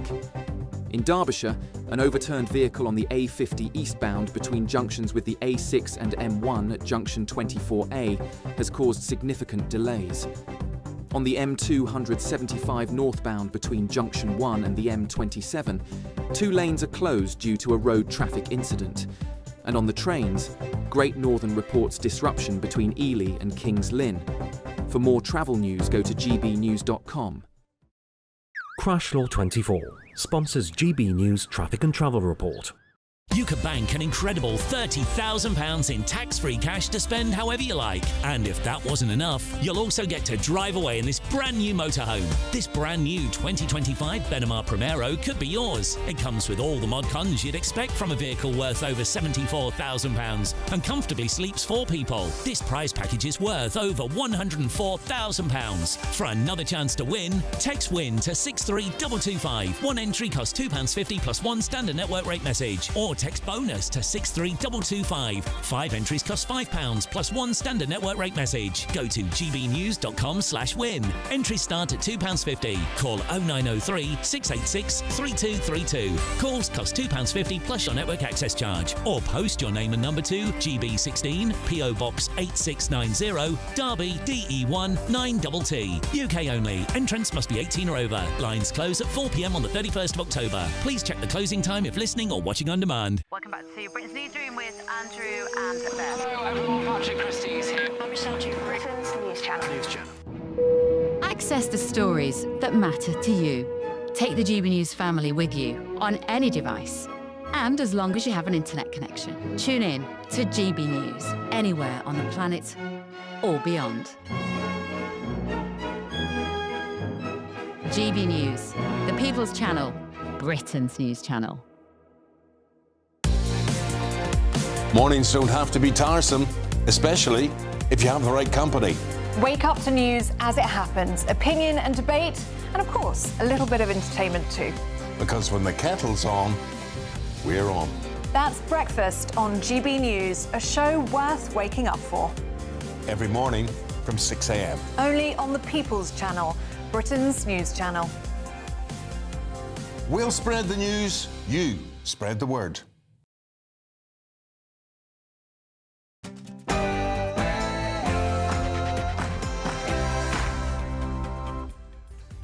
A very, very good afternoon to you. It's 5 p.m. Welcome to the Martin Daubney Show on GB News. We're broadcasting for you live across the UK with all the very latest news, debate and analysis all the way through until 6 p.m. And here's what's coming up on today's action-packed show. Would gently point out to Nigel Farage and others that before we left the EU, we had a returns agreement with every country in the EU. These are Farage boats, in many senses, that are coming across the channel. Farage boats, you can see there on your screen. Sir Keir Starmer has extraordinarily blamed Brexit for the illegal migrant crisis affecting us right now, today, and even called them Farage boats. On today's show, I lay out the full damning data that exposes the PM's outburst as an unfounded deflection. Once and for all, it's time to say au revoir to the greatest of all of the remaining myths.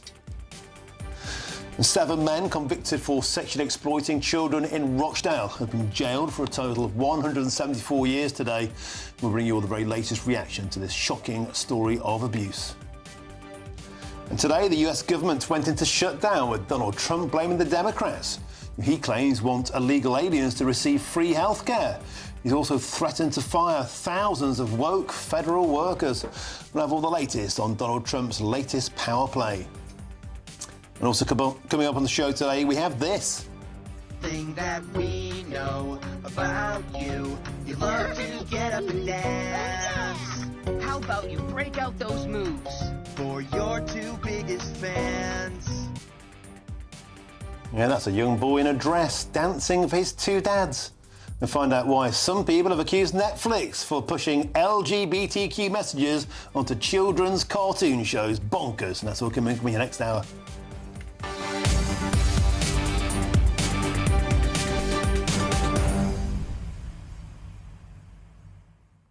Want to show, pleasure to have you. I'm still reading from that cartoon there. In the name of merry hell, are we showing boys in dresses dancing to 2 dads on a children's show for 6-year-olds?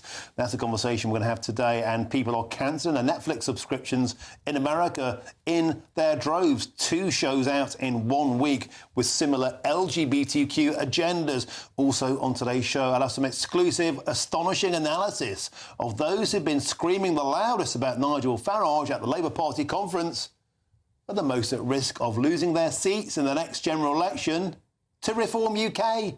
You couldn't make it up. I'll have the full exclusive data. It's coming your way very, very soon, as well as that this finally laying it to rest that it's not Brexit that's to blame for the small boats, it's political failure. Grow a pair and stop blaming Brexit. Get in touch, gbnews.com/your say is the way to do so. But now it's time for your headlines, and here's Sam Francis.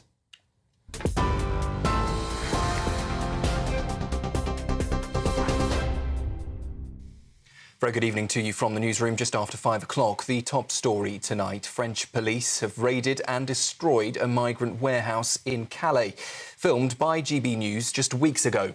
The so-called Orange Squat was home to more than 100 young Sudanese men and had become a flashpoint for violence near the French port. It comes as channel crossings this year have now passed 34,000. That's just 2,000 short of the entire total for last year. At the weekend, nearly 1,300 migrants made the journey, including a record 125 on a single boat. The Home Secretary says the crossings are utterly unacceptable and that removals have now begun. Well, that comes as Sir Keir Starmer has branded small boat crossings Farage boats, stepping up his attack on the Reform UK leader. But he insists he's targeting policies that are racist and immoral, not Reform voters themselves. The Prime Minister says international human rights laws won't be torn down, but their legal interpretations on asylum will be reviewed. Charities are warning against weakening Article 3 of the ECHR, which bans torture, while Reform accuses Labour of inciting violence. Also tonight, a Rochdale grooming gang has been jailed for a total of 174 years. The group's ringleader, Mohammed Zaid, a father of 3, was sentenced to 35 years for raping 2 schoolgirls. Zaid lured the girls with money, alcohol and food, treating them as sex slaves from the age of just 13. He was one of 7 men convicted in June of sexual offences committed between 2001 and 2006. Well, speaking on behalf of the victims, Ruth Spencer. I'm reading these statements on behalf of the 2 victims who have bravely supported this case. Girl A. My childhood was taken away from me by these men. I should have been out with friends, playing in parks and being innocent, hanging around on the streets, enjoying my childhood and creating memories I would be able to cherish and look back at as an adult. However, my life was far from that due to these men. This has been and still is consuming my life. I hope that one day I will be able to move forward with my life.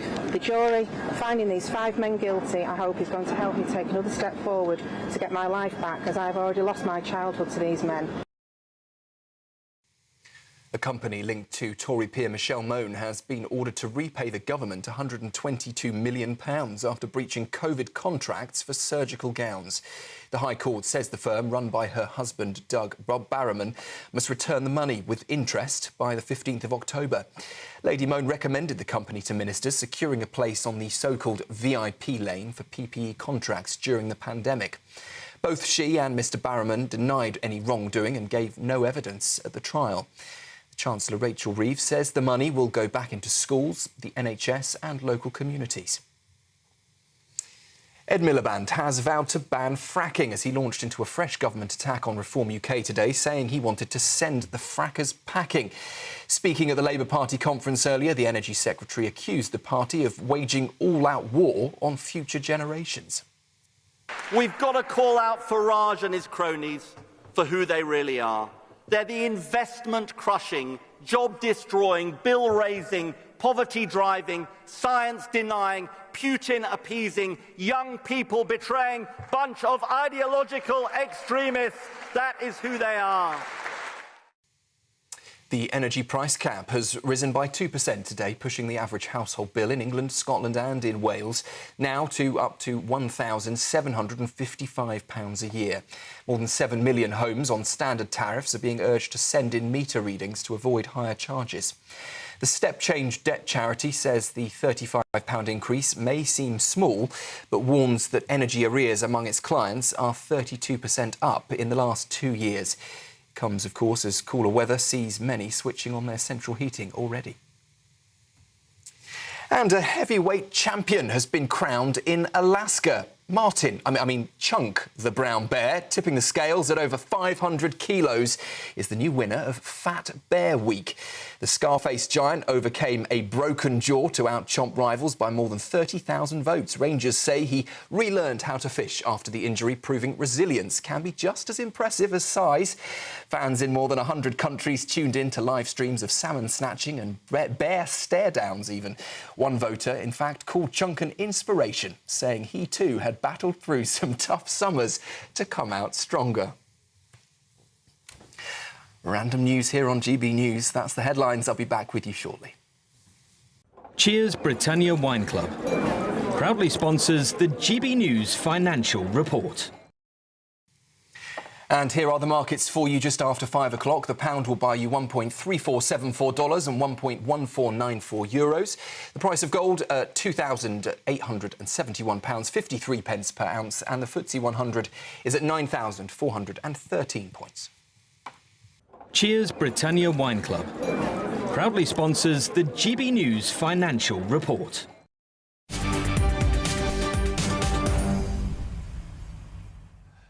Beautiful stuff, Sam Francis. Thank you very much. Now we have got some heavyweight news here. Welcome back, because before we begin, I'm delighted to announce and thank you, our wonderful viewers and listeners, that GB News has once again beaten Sky News and BBC News for all-day audience share in September. It's now the third month running that GB News has been top of the pops. So thank you very, very much for tuning in and for supporting us. And don't forget, you can always send us your comments. We love you all. Thank you. Now, today's top story. Keir Starmer has blamed the ongoing migrant crisis on Brexit and, of course, on Reform UK leader Nigel Farage. And here he is making those extraordinary claims in an interview with GB News' political editor Chris Hope. This agreement with France is important because we need to establish that if you come by boat, you will be returned to France. I accept the numbers are low. We had to prove the concept and prove that it could work. We've now done that, but now we need to ramp that up. I would gently point out to Nigel Farage and others that before we left the EU, we had a returns agreement with every country in the EU, and he told the country make no difference if we left. Well, he was wrong about that. These are Farage boats in many senses that are coming across the channel. Farage boats. That's the Prime Minister blaming Nigel Farage and Brexit for an increase in channel crossings. This, of course, follows another extraordinary interview on the BBC on Sunday, where he had this to say. I think we need to look at every aspect of illegal migration, upstream, looking at the causes, which, of course, are often poverty, climate change, persecution. Brexit. Nigel Farage, poverty, climate change and, of course, persecution. They're all to blame for illegal boat crossings going up and up and up. The only thing that Keir Starmer hasn't blamed is Sir Keir Starmer himself and the Labour Party's desperately failing border control policy, as we saw before them with the Conservative government. But let's now get the opinion of the former Labour advisor, Kevin Marr. Kevin, welcome to the show. Are we approaching the point now where a comet could strike the Earth and Sir Keir Starmer will blame Nigel Farage? There's definitely a strategy, and you've seen it unveiled really this week, which is to go in a lot harder on Nigel Farage and reform. I think there has been an assumption with many people in British politics that this was a flash in the pan. And I think, as Nigel Farage pointed out the other day, they've led in the last 100 national opinion polls. So this is not a flash in the pan. This is potentially a structural change in British politics. And I think both the Labour Party, and we'll see with the Tory Party conference next week, I suspect as well, are ramping up in rhetoric, attacking reform, because reform is taking votes from both the red team and the blue team. But I think there's a big danger here for Keir Starmer, and we've seen some very loose phraseology in the last day or two. We've seen David Lammy, the Deputy Prime Minister, say that Nigel Farage was an admirer of the Hitler Youth. We saw Peter Kyle, the Business Secretary, last month say that Nigel Farage, in his opposition to the online safety bill, was on the side of Jimmy Savile. This is pretty nasty stuff. And playing the man and not the ball is not the way that British politics usually works. And I don't think it reflects the mood and the values of British voters as well. And the danger here is threefold. One, it starts to position Labour as the nasty party. And I don't think that's going to be particularly advantageous going forwards. Two, When voters hear these very personal attacks on Nigel Farage, they assume you mean them as well. And I think it's a curious electoral strategy to kind of alienate and insult the voters as well. But the third reason is, and I think this is quite serious, Nigel Farage has been attacked in the streets on a number of occasions. And if he is so in the future, the trail of breadcrumbs risks going back to number 10, because these attacks have taken a very personal tone in the last few days, and I think that's a big mistake. And the first rule of being a political advisor is to protect the king. It's a bit like chess. And to expose the Prime Minister to some of this very loose rhetoric, some of it he's rode back on today. But, you know, he said yesterday in his conference speech that Nigel Farage doesn't like his country and he's always running it down, and the politics of grievance. Well, lots of people are aggrieved about lots of issues. It struck me as a slightly discordant note in an otherwise very good speech by Keir Starmer. So there's some big risks in going down this road. And I think ultimately the point of being in government is just to get on with it. There are bad weeks in government. There are good weeks in government. You just put your head down and you keep going, and you don't have to be judged again for 3 years. Kevin Moore, I have to pull up Sir Keir Starmer on this point that Brexit is the problem. It's an illusion. I don't know who's doing Sir Keir Starmer's research and homework for him, but they should watch this because I've done it for them. Let's get a graph on screen now. This is the so-called Dublin regulation, the beloved of Remainers, which allowed us, they said, to deport anybody we liked to the European Union when we were a member. The reality is the precise opposite. You can see on your screen now, Kevin, there is a red graph. That's the amount that we were taking in from the European Union, and a green line, which is the amount we were deporting. You can see quite clearly, Kevin, that the net difference, particularly between 2016 and 2020, was that we were net recipients to the tune of over 2,500. Brexit has got nothing to do with us being unable to deport people now, because we were taking more people in when we were still in the European Union. This is one of the greatest Remainer myths of all, and why is Sir Keir Starmer peddling it? I mean, you just have to look at the rest of the European Union. If being in the European Union is a kind of a golden ticket not to have to deal with lots of immigration, well, go tell that to the Germans and the Netherlands and France and Italy and Greece and all the other countries that are crippled with the levels of migration that they're having. You're right. I mean, Brexit, in a sense, is a bit of a red herring. We've seen since we've left the European Union, particularly under Boris Johnson, the Boris wave of low-skill immigrants that have come to this country. The kind of East Europeans left, and then people from Africa and Asia replaced them in very, very large numbers. So, in a sense, Brexit is a side issue to the issue of how we deal with immigration. And a minute ago, in the clip you showed, Keir Starmer was talking about cracking down on illegal immigration. So this is the boats. But the big issue we've got, the big numbers we've got, is legal immigration. It's people coming to this country as students, sometimes fraudulently, bringing families as they were doing until fairly recently in very large numbers as well. You know, we can do an awful lot to reduce inward migration to this country through the legal mechanisms, the legal routes, by clamping down on that. And you know, we've seen successive governments not do that. And what's happened here is that the British public is saying, well, we gave the Blue Team a go in 2019. We voted for Boris Johnson in very big numbers. He promised to level up. He promised the benefits of Brexit. He promised to crack down on immigration and didn't do any of it. And then we turned to the Red Team in 2024, and they're on watch that if you don't make a difference on these issues, we'll go to reform. So the challenge for Keir Starmer is he's got 3.5 years. He's got a big parliamentary majority. Focus like a laser beam on listening to the British public and doing what they want, which is getting immigration in this country down to much more manageable levels. Kevin Moore, one final factlet to try and bury this myth once and for all. The net deportations in 13 years under the Dublin regulation was 886. Well, 1,900 arrived illegally last week. It's going to take almost 30 years of Dublin regulation to get rid of 1 week's worth coming in illegally. Stop blaming Brexit. Stop peddling this illusion. Not you. Talk to other people. Kevin Moore, always a pleasure to have you on the show. Thank you very, very much indeed. Now, on to our next story. This is fascinating. Nigel Farage claims Labour's abuse is because they're running scared of reform. And data seen exclusively by GBNews appears to back that up. Because if a general election were held today, then some very big Labour beasts would lose their seats, according to data seen by us from our friends at Electoral calculus. Well, let's speak now with the Communications Director at Electoral Calculus, and that's Bryony Richter. Bryony, welcome to the show. A pleasure to have your company. A lot of the big Labour ministers have been shouting very loudly about Nigel Farage, and it made me wonder, who might they be losing their seats to if an election were held tomorrow? Why don't we start with some fascinating data from you guys with Yvette Cooper. She called Nigel Farage a plastic patriot. Oh, look, she might lose a seat to Reform. Talk us through the numbers. Well, yes, so we have recently done a major poll with Find Out Now that surveyed over 10,000 people across the UK. And what that found is, while Reform are very much leading in the polls and are the most popular party, there is strong anti-Reform tactical voting sentiment starting to grow. And this would, for Nigel Farage, this would take his seat down. It could cost him around 60 seats in an outright majority. But what you are seeing, as you're putting there, a lot of Labour and Conservative leaders are at risk. Now, with tactical voting, that story could change.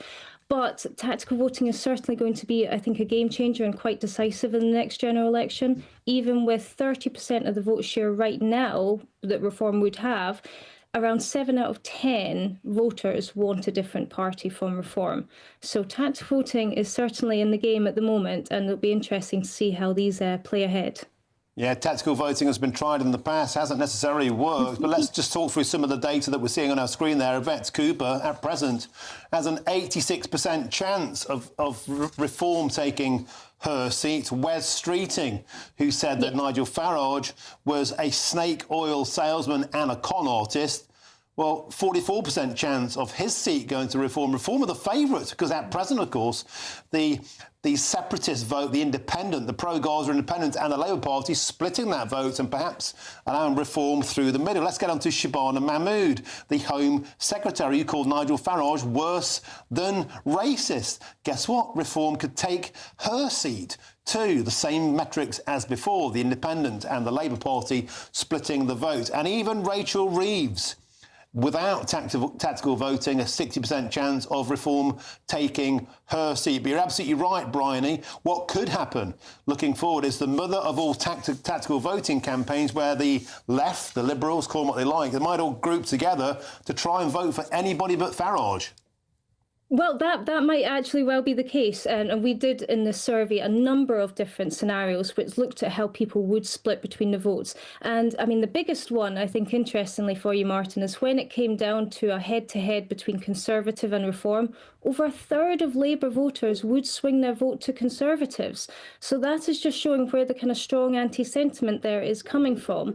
Now, on the flip side as well, when we come to Reform voters, if we're looking at, say, a Lib Dem and Conservative contest, the Reform voters will stay very, very loyal to their party, very unlikely to support Conservatives in that scenario. They will stick with Reform. And yes, as you said, if we see left-wing parties kind of forming alliances and coalitions together, then seats that you've just brought up could challenge Reform there. At this moment, yes, there are risks to Rachel Reeves and Shamood as well. If tactical voting came into play, you could see Rachel Reeves save her seat, as well as Ed Miliband, Kemi Badenoch and Robert Jenrick. So, there is a lot of variables here that could make it very interesting on the ground when the campaigns come into play. But as it stands, if a general election was held now, Reform would be still the major party, but they would most likely have to have some negotiations and share the keys. OK, Bryony Richter, we have to leave it there. Fascinating stuff, and it really feels to me like we're already in general election mode, and we're 4 years out. Thank you very much for joining us on the show. Nigel Nelson, quick return from you on that, because, as I said, social media today really feels like it's a general election already. It does, and I think that's because we have, as Bryony was saying, completely different politics in this country. That we were used to the idea of 2 major parties and a third one that you could vote for if you didn't like the other 2. Now we've got 4. And certainly Reform is Labour's biggest problem. I do think when the election comes, it's going to come down to what it always has done. Do you feel better off than you did from the previous election? Is your hospital getting better? Are your streets safer? Things like that. Have these controlled the borders? Nigel Nelson, superb as ever. I'm being told we have to move on. So to come next, the US government has gone into total shutdown, with Donald Trump blaming the Democrats, who he says want illegal aliens to receive free health care. We'll have all the latest on Donald Trump's latest power play. This is GB News, Britain's news channel. Britain was once the envy of the world. But look around. A nation that no longer knows what it is or where it's going. A country that's broken. How do we fix Britain? How do we bring it back? Friday night with Matt Goodwin at 8 p.m. only on GB News. Exciting news. Every Friday, my Patrick Christie's Tonight Show is going to have a twist to it. We're welcoming some special guests. You. That's right, on Fridays I'm going to be doing my show in front of a live studio audience because this show is about you and what you have to say. It's going to be the same big debates, same big topics, same big opinions, but every Friday night at 9 p.m. you are invited to come on down to Patrick Christie's Tonight to be a part of the action. Only on GB News, the People's Channel, Britain's news channel. At GB News, we love to hear from you, our loyal community. So drop us a line at gbnews.com/yoursay. There you can talk to each other and also to the presenters live on air. gbnews.com/yoursay, because GB News is your channel, Britain's news channel. Decisions made in Washington aren't just shaping America, they're shaping Britain too. From migration to global security, from crime to health. Whatever happens in the White House today will be felt in your town or city tomorrow. That's why The Late Show is live from Washington, D.C. Cutting through the politics to show you what it all means for Britain. The Late Show live every night at midnight. Only on GB News, Britain's news channel. Join me, Nana Akwe, for an informative, interactive news programme with a difference. It's fun. No, he didn't say that, Dave. I'm so surprised. I think there's an element of truth to that. Join me from 3 p.m. every weekend, only on GB News, Britain's news channel. Mornings don't have to be tiresome, especially if you have the right company. Wake up to news as it happens, opinion and debate, and of course, a little bit of entertainment too. Because when the kettle's on, we're on. That's Breakfast on GB News, a show worth waking up for. Every morning from 6 a.m. Only on the People's Channel, Britain's news channel. We'll spread the news, you spread the word. Westminster's full of talk, but out here, it's the real world. Am I allowed to talk now? No, that's it. This is where it matters, real people and real lives. That's what politics is all about. In fact, has Trump made a good start? No. Straight answers, no spin, and just a couple of pints. How many fingers have I got up? About 10. So join me for Lee Anderson's Real World every Friday at 7 p.m. only on GB News. The People's Channel, Britain's news channel.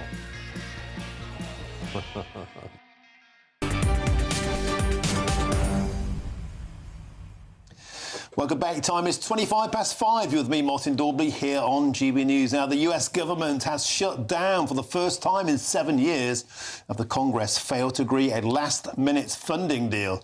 Now, as the Democrats and the Republicans blame each other once again, hundreds of thousands of federal workers are facing being furloughed or even laid off, and key services like healthcare will be severely impacted.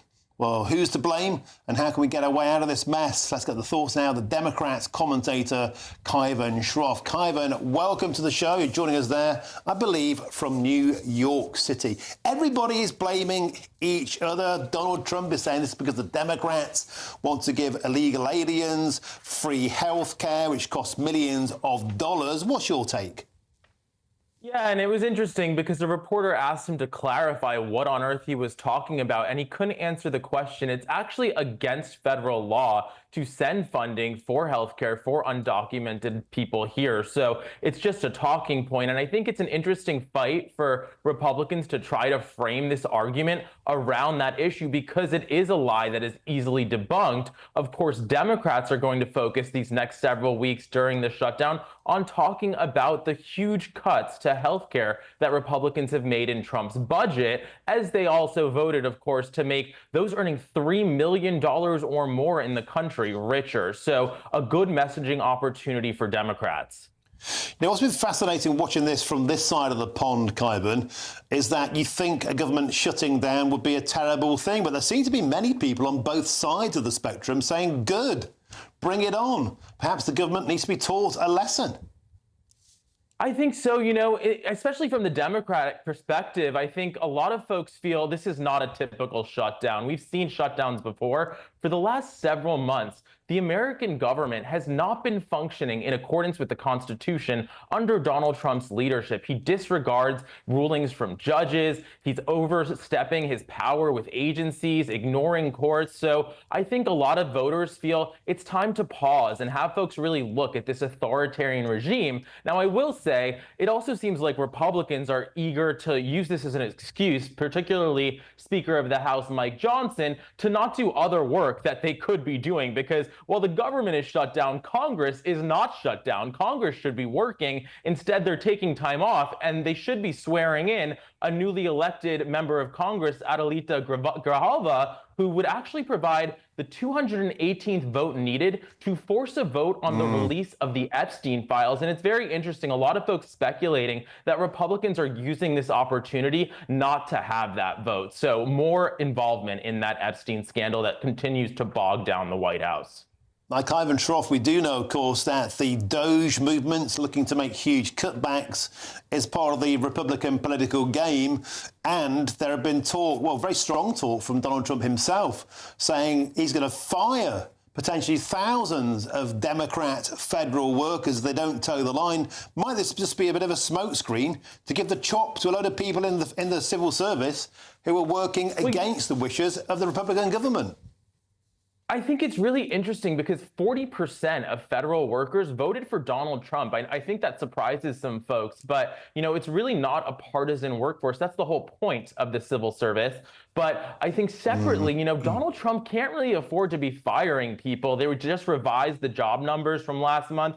30,000 jobs lost under Donald Trump last month. The economy here is struggling. Grocery prices are at record highs. One thing that Donald Trump campaigned on quite successfully was bringing down those grocery prices, and he hasn't done it. Then you add his tariffs and the inflation that they're leading to as well. And it's the holiday season, you know, coming around the corner. Folks are already trying to do their shopping. So this is hurting travel. This is hurting consumption. The idea that he's going to then fire tens of thousands of more Americans doesn't seem to make any sense. Well, no, nothing seems to be from the script with Donald Trump. Ivan Shroff, thank you very much for joining us stateside. Pleasure to have your company. Please come back on the show. Nigel Nelson, let's get back to brass tacks this side of the pond. Perhaps this is just Donald Trump saying, do you know what? There are thousands of people working in the federal civil service who are opposed to me, and I'm going to close down the government and give them a P45. Well, that's what he's threatening. I mean, he's certainly making rumblings in that direction. These are the people who keep the country going. And obviously, or do they? Or do they stop him doing what he wants, as we've seen with the Home Office here? There may be a bit of both, in fact, but they do keep the country running. And obviously, the longer that the shutdown goes on, the more economic problems it causes for Donald Trump. I mean, it knocks percentage points off growth when the shutdown lasts for too long.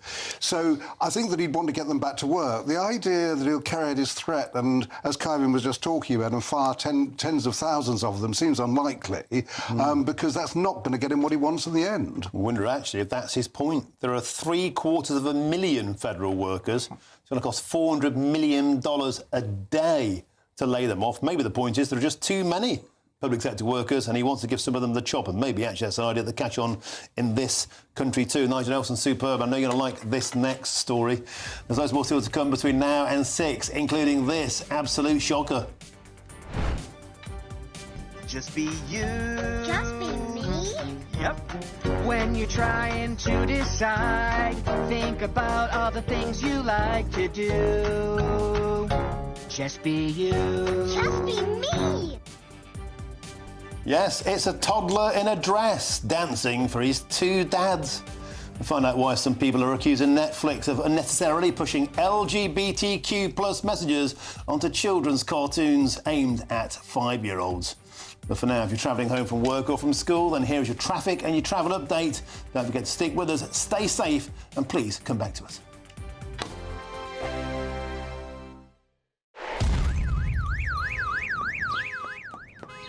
Crash Law 24 sponsors GB News Traffic and Travel Report. Good afternoon, this is the latest AI travel news from gbnews.com. Caution on the A78 between Hunterston and Seamill due to flooding, slow down. The A40 between Landovery and Sennybridge has an incident with diversions. In Cumbria, a load spillage on the M6 southbound at junction 39 closed 2 lanes, causing a 30-minute delay. The M25 clockwise in Hertfordshire is recovering from a breakdown between junctions 24 and 25. In Portsmouth, a collision on the M275 northbound caused lane closures. Drive with care. And on the trains, there is disruption on Great Northern between Ely and Kings Lynn, and on Great Western Railway between Cardiff Central and Bridgend. For more travel news, go to gbnews.com. Crash Law 24 sponsors GB News Traffic and Travel Report.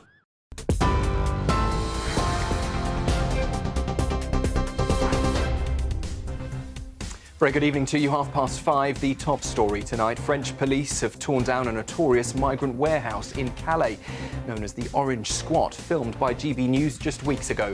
More than 100 Sudanese men were living there. It comes as channel crossings so far this year have surged past 34,000. Meanwhile, Keir Starmer is calling small boat crossings Farage boats, attacking Reform UK policies that he brands racist and immoral. Reform, in response, has accused Starmer of inciting violence. Breaking in the last hour or so, 3 suspected Hamas operatives have been arrested in Germany, believed to be preparing a serious act of violence. They're accused of plotting attacks and assassinations. Here, a Rochdale grooming gang has been jailed for 174 years. Ringleader Mohammed Zaid gets 35 years for treating schoolgirls as sex slaves. Victims say justice has finally been served. The government has ordered Apple to build a backdoor into iCloud to access UK user data. Apple insists, though, it will never create one, warning it would put encrypted information at risk. And brace for Storm Amy, the first named storm of the autumn. Winds of up to 80 miles an hour and torrential rain are set to batter Britain from Friday night into Saturday. Those are the headlines for now. I'll be back with you for the news at 6. Take the GB News family with you on any device. As long as you have an internet connection, tune into GB News anywhere on the planet or beyond.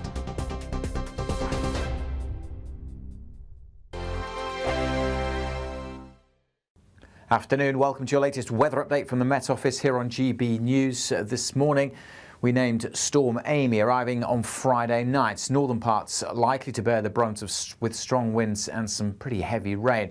Even before that storm arrives on Friday night, it's going to be fairly wet at times across western Scotland. The rain continues on and off here through the night. Patchy rain too for Northern Ireland. Most of England and Wales having a dry night. It's quite a bit of cloud around, maybe with some clearer skies, temperatures dipping down into single figures. And there could also be a little bit of mist and fog around first thing Thursday, but that should steadily clear. Stays fairly cloudy across much of Scotland tomorrow, and further rain to come, especially in the west. Means we've got a Met Office yellow warning in place here. That rain, say not too heavy through most of the day, but it will pep up later on. And because we've seen so much over recent days, it could cause a few issues. Mostly patchy rain across Northern Ireland to begin with, but here too it's going to turn soggier as we go through tomorrow. Much of England and Wales will have a dry day, and we will eventually see some hazy sunshine breaking through, but it will be a little misty in places early on and quite a lot of cloud around. The thickest cloud, though, coming back into Northern Ireland, turning wet here by lunchtime, and then that heavy rain moving into western Scotland. So again, the potential for some disruption. The northeast of Scotland, not seeing too much rain, neither probably through the central belt either, and most of England and Wales staying dry. And with some sunshine, temperatures could get up to 20 degrees, maybe 21 across the southeast. The rain will spread eventually into parts of England and Wales. Notice the heavy rain continuing there in western Scotland during Thursday evening. That's from this weather system, but then another one follows, and this one's really intensifying. We've named it Storm Amy because it's likely to pack a punch Friday night and into Saturday morning, particularly across northern Britain, potentially damaging gusts of wind and some more heavy rain. All the weather warnings are on the Met Office website. Westminster's full of talk, but out here, it's the real world. Am I allowed to talk No, now? that's it. This is where it matters, real people and real lives. That's what politics is all about. In fact, has Trump made a good start? No. Straight answers, no spin, and just a couple of pints. How many fingers have I got up? About 10. So join me for Lee Anderson's Real World every Friday at 7 p.m. only on GB News.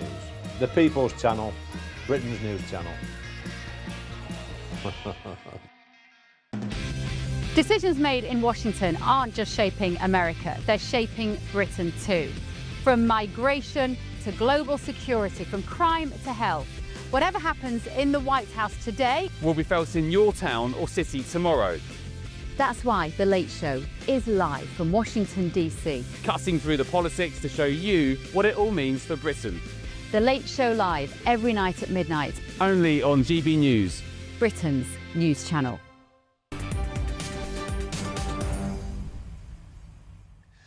Welcome back, 5:37. Got a superb story for you next. After this, though, it's time for a great risk giveaway. It's your chance to win a brand new four-berth motorhome worth over £74,000 plus a whopping 30 grand in tax-free Wonga. Here's Hayley Sparks with all the details. It's our biggest, greatest Great British giveaway to date.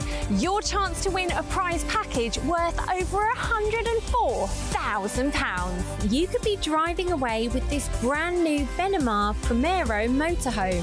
With thanks to Marquis Leisure, this four-berth home from home comes complete with integrated kitchen and bathroom areas, sky view roof light, and has all the tech you'd expect from the latest 2025 model. We'll also give you an incredible £30,000 in tax-free cash to make sure any adventures in your motorhome are taken in style. For another chance to win, text WIN to 63225. One entry costs £2.50 plus one standard network rate message. Or text BONUS to 63225. 5 entries cost £5 plus one standard network rate message. Go to gbnews.com/win. Entries start at £2.50. Call 0903 686 3232. Calls cost £2.50 plus your network access charge. Or post your name and number to GB16 PO Box 8690 Derby DE1 9TT. UK only. Entrance must be 18 or over. Lines close at 4 p.m. on the 31st of October. The winner will be contacted live on GB News, week commencing 10th of November. Please check the closing time if listening or watching on demand. Good luck.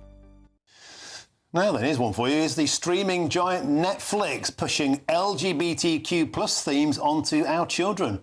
Here's an example from a show called Come Along Lane, a Netflix show for children, for young children, showcasing a little boy in a dress dancing for his two daddies. Thing that we know about you, you learn to get up and dance. How about you break out those moves for your two biggest fans? Yeah, just the everyday sight of a toddler dancing for his two dads. Let's get some reaction now. Speak with a psychotherapist and the founder of the Just Therapy, and that is James Essers. James, welcome to the show. There's been something of a backlash against this show, not just because of the content, but people are saying it's specifically and directly aimed at very young children. Do you think this is going too far? I certainly do, and I wish I could say, Martin, that this was the only example of such propaganda, such grooming, indoctrination on Netflix, but it's not. They seem to have a mix of what I'll call covert indoctrination, like the clip you've just shown, where a kid that might be transgender is kind of snuck in the background. But they've also got overt indoctrination. There are films. There's one from 2022 called The Dream Life of Georgie Stone, and it follows the journey of a young teenage boy who wants to transition and become a girl. And it's painted, as it's suggested in the title, as a dream life. No risk, only reward, puberty blockers, cross-sex hormones, double mastectomies, etc. I mean, it's really quite concerning. In the clip that you've just shown, the irony is the two dads are singing Just Be You, but actually what they should be singing is Just Be Anyone Else, because that's exactly what this kind of propaganda is pushing. I don't want viewers to think that this is some sort of wholesome kind of Billy Elliot style film which seeks to break down regressive ideas that men can't do ballet or dance, for example. This is suggesting to young boys that they may in fact be young girls. That's the truth of it. James Essers, there's been a huge backlash on social media, particularly from Americans, conservative Americans. Of course, Elon Musk has already cancelled his Netflix subscription over the Charlie Kirk incident. And of course, Elon Musk, his family life himself, has been touched by a transgender issue. There's another show as well called Dead End Paranormal Park. That's got a transgender character in it. That came out this week. Both shows released in 1 week. Is that the point? This is an increasing trend. I think so, although, as I said, some of this material's been available on Netflix for years. It's a shame that people are only starting to cotton onto it now, but better late than never. It's a sad fact that parents cannot trust what their children are watching. The age ratings for some of these shows you just referenced, it's saying it's suitable for 7 years plus. And that's particularly ridiculous when we consider how strict we've got in terms of having age restrictions and ratings. I mean, for the Wicked film that was released a year or two ago, there was a content warning saying that there was discrimination against people with green skin in it. I mean, that's kind of how laughable content warnings have become. Yet, supposedly, it's all right for 7-year-olds to be told that they might actually be trapped in the wrong body. I mean, it's utterly baffling. James says, thank you for your opinion. As ever, that's the psychotherapist and the founder of Just Therapy. James, thank you. Always a pleasure. Let's get back to the studio, some more reaction. Nigel Nelson, why? Why do they need to make a cartoon where there's a young lad in a frock dancing for two dads? For the reason that the message that they were putting across there, which is to teach children, to show children they can be exactly what they want, which I thought was a great message, regardless of the parents. I think that the words James used there, he used grooming, propaganda, indoctrination, none of those things. These are... That's his opinion. Well, it's his opinion, but it isn't any of those things. I don't know how you get those words out of watching that kind of film. Well, because the word grooming doesn't always necessarily mean something to do with the sexual content. It could be shaping minds to a particular political mindset. And some people say that perhaps this is. Now, not everybody agrees with that. Clearly, you don't. No, I don't. I think that showing kids different types of families, bear in mind, an awful lot of kids who will watch that will be living in families like that. They'll be living with parents in same-sex relationships. They might be living with a trans parent. But can't you just let kids be kids? Yes, indeed. Isn't that the point? But why does this stop them being kids? This is exactly the point of that cartoon you've just seen. Might it put an idea into their minds that they'd never previously thought of? Is there an argument, for example, for social contagion? Or if you look at the particular cartoon we're talking about, the storyline there is that there is a child who wanted to dance. His two dads give him the chance to dance, to be what he wants. That's great. That is great. We've had Billy Elliot. Why does a young lad need to wear a frock and dance for two dads? Well, he could be in a regular mother and father situation and dance his heart away. Or he could be in a frock in a regular mother and father situation. The whole point of the message there is to be what you want. And I think that's a reasonable message. What kids want is two loving parents, whoever they might be. OK, Nigel Nelson, a merry tap dance from you. Coming up next, fat generals will be ousted from the Pentagon. They'll be given their marching orders and all staff will be weighed twice a year in Donald Trump's new look Department of War. More on this next. But first, if it's surge some holiday sun, here's a forecast for some of the top European destinations.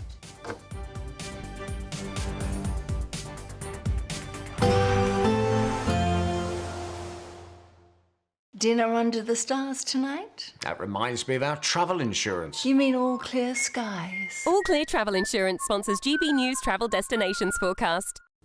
We've seen some pretty heavy rain around the Mediterranean this week. It's going to stay pretty wet and quite windy across Greece.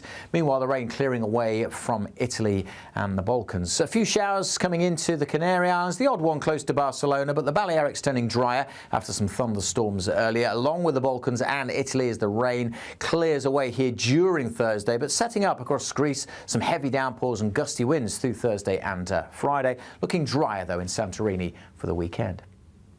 All Clear Travel Insurance sponsors GB News travel destinations forecast.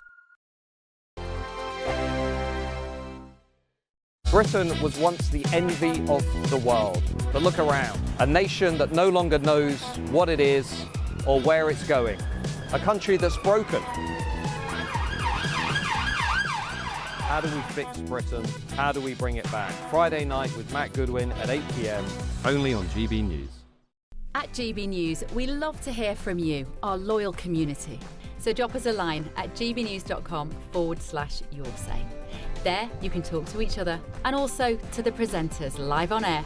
gbnews.com/yoursay, because GB News is your channel, Britain's news channel. I'm Tom Harwood. This is GB News, Britain's news channel. Britain's newsroom. Weekday mornings from 9:30.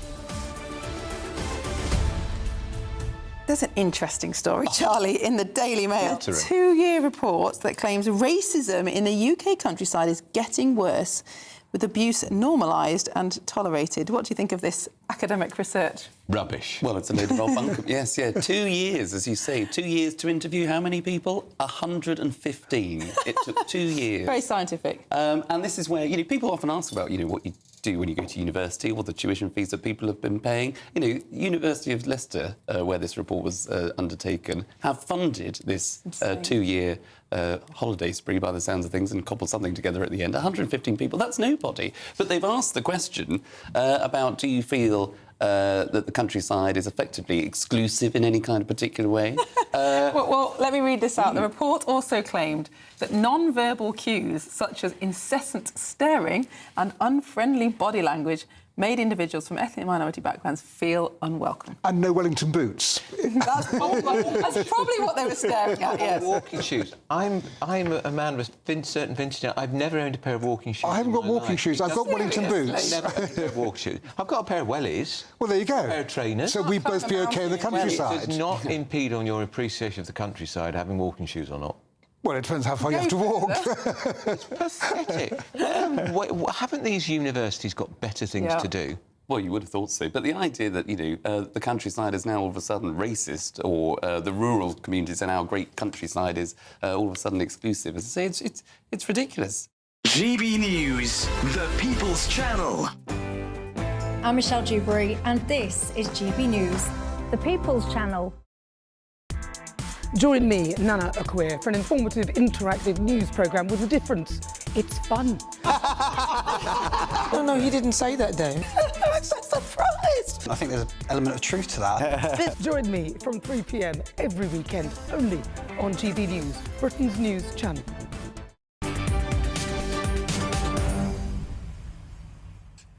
5:49 to finish with now, a story to really sink your teeth into, because the US military is set to ban fat generals and subject all Pentagon staff to weigh-ins twice a year. Now, making the announcement, the US Defense Secretary Pete Hegseth said that the move was designed to raise standards and ensure military personnel were always in a battle-ready condition. Well, somebody is always in a battle-ready condition is my guest now. That's the former SAS officer Matthew Hellier. Matthew, pleasure to have your company. What's wrong with this? I mean, if you're a general, if you're setting the example, surely it doesn't stand to reason you're allowed to be a porker. No, not at all. Not at all. Not in the US Army or the British Army. I think standards are falling, and they have fallen to a point where the US Defence Secretary has noticed this. And whether you're a general or a private soldier, you need to be in fighting fit condition. You need to be on that front line. You need to be prepared to spend prolonged times in the field fighting the enemy, and making sure that this place is a safe place for us all to live in. If you're a fat porker, there's no place in the military for you. Now, Matthew Hellier is also here, a no more walking on eggshells policy, a return to banter, a return perhaps to some of the shenanigans that might have been called toxic masculinity in the past. And they're saying as well, no more beards. They're calling no more beardos. And I think key here, no more lowering the bar for female squaddies. If you want to fight alongside men, you need to be as fighting fit as the men. Definitely. I mean, stop the wokeness in the US Army, in the US military. The British Army, I think, is a little bit better than that. Our standards are raised, although I've heard a little rumour that the Royal Marines are cutting their 30-miler and the Paras may be cutting one of their endurance marches just to try and attract individuals into the military. And I was speaking to one of my colleagues here from the charity. We joined the military, we joined the parachute regiment for the challenge, for the fitness. It's a pass or foul. That's what attracts people to the military. Being woke doesn't attract people to the military, as we can see in these figures. What is going on with our military these days? We're becoming too weak, too woke. Up to 11% of our military now are unfit for military service. They've downgraded. That is just, that is unthinkable. We need to be ready. We need to be ready to fight whoever's knocking on our door, whether it's the Russians, the Chinese, or anyone else. And that means being fit, getting ready for the challenge, and spending long periods of time in the field. Well, Matthew Hedder, you were born ready. Thank you very much for coming on the show today. It's always a pleasure to have your company, and thank you once again for your service. I'll see you soon, hopefully, for a beer. Let's get back to the studio. Nigel Nelson, I mean, this makes common sense, doesn't it? I think so. I sort of take some exception to constantly referring to them as woke and things like that. But yes, when it comes to fitness... He's been in the SAS, he's allowed to say that. Yeah. Well, I wouldn't want to tangle with him anyway. But certainly he's absolutely right about the fitness side of it. And when it comes down to equality, the idea is that women can now actually serve in the front line. It used to be kept away from the front line, but they now can go in there. And as a result of that, there shouldn't be a male and female standard. There should just be a standard, and every soldier should be able to match up to it. What about doing this for the police force as well? I mean, I'm no spring chicken, but some of the coppers I see, I could outrun. Well, the same thing applies if you're a frontline copper. I think it depends a bit on what job you're doing, by the way, if you're a copper. But if you're on the front line, if you're out there pacing the streets, trying to sort of catch criminals, yeah, of course you should be fit. Nigel Nelson, thank you. As always, I enjoy our Wednesdays. I sincerely do. Thank you very much. 3 hours of arguing. It's beautiful stuff. Thank you very much indeed. Now, what a day it's been. I hope we finally put to rest this Remainer myth that Brexit is to blame for the small boats crisis. It isn't.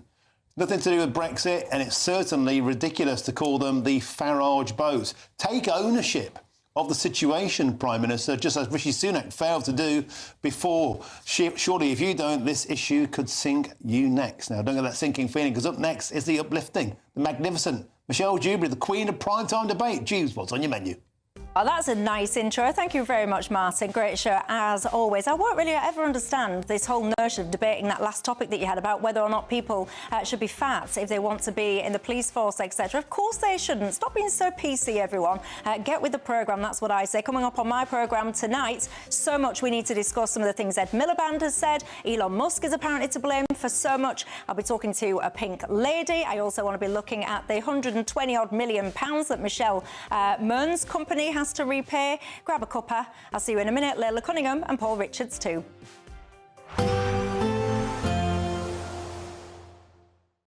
Today, clouds overhead. Total zen within. Boxed Solar sponsors the weather on GB News. Afternoon, welcome to your latest weather update from the Met Office here on GB News. This morning, we named Storm Amy arriving on Friday night. Northern parts likely to bear the brunt with strong winds and some pretty heavy rain. Even before that storm arrives on Friday night, it's going to be fairly wet at times across western Scotland. The rain continues on and off here through the night. Patchy rain too for Northern Ireland. Most of England and Wales having a dry night. Quite a bit of cloud around, maybe with some clearer skies, temperatures dipping down into single figures. And there could also be a little bit of mist and fog around first thing Thursday, but that should steadily clear. Stays fairly cloudy across much of Scotland tomorrow, and further rain to come, especially in the west. Means we've got a Met Office yellow warning in place here. That rain, say not too heavy through most of the day, but it will pep up later on. And because we've seen so much over recent days, it could cause a few issues. Mostly patchy rain across Northern Ireland to begin with, but here too it's going to turn soggier as we go through tomorrow. Much of England and Wales will have a dry day, and we will eventually see some hazy sunshine breaking through, but it will be a little misty in places early on and quite a lot of cloud around. The thickest cloud, though, coming back into Northern Ireland, turning wet here by lunchtime, and then that heavy rain moving into western Scotland. So again, the potential for some disruption. The northeast of Scotland's not seeing too much rain, neither probably through the central belt either, and most of England and Wales staying dry. And with some sunshine, temperatures could get up to 20 degrees, maybe 21 across the southeast. The rain will spread eventually into parts of England and Wales. Notice the heavy rain continuing there in western Scotland during Thursday evening. That's from this weather system, but then another one follows, and this one's really intensifying. We've named it Storm Amy because it's likely to pack a punch Friday night and into Saturday morning, particularly across northern Britain, potentially damaging gusts of wind and some more heavy rain. All the weather warnings are on the Met Office website. Today, clouds overhead. Total zen within. Boxed Solar sponsors the weather on GB News.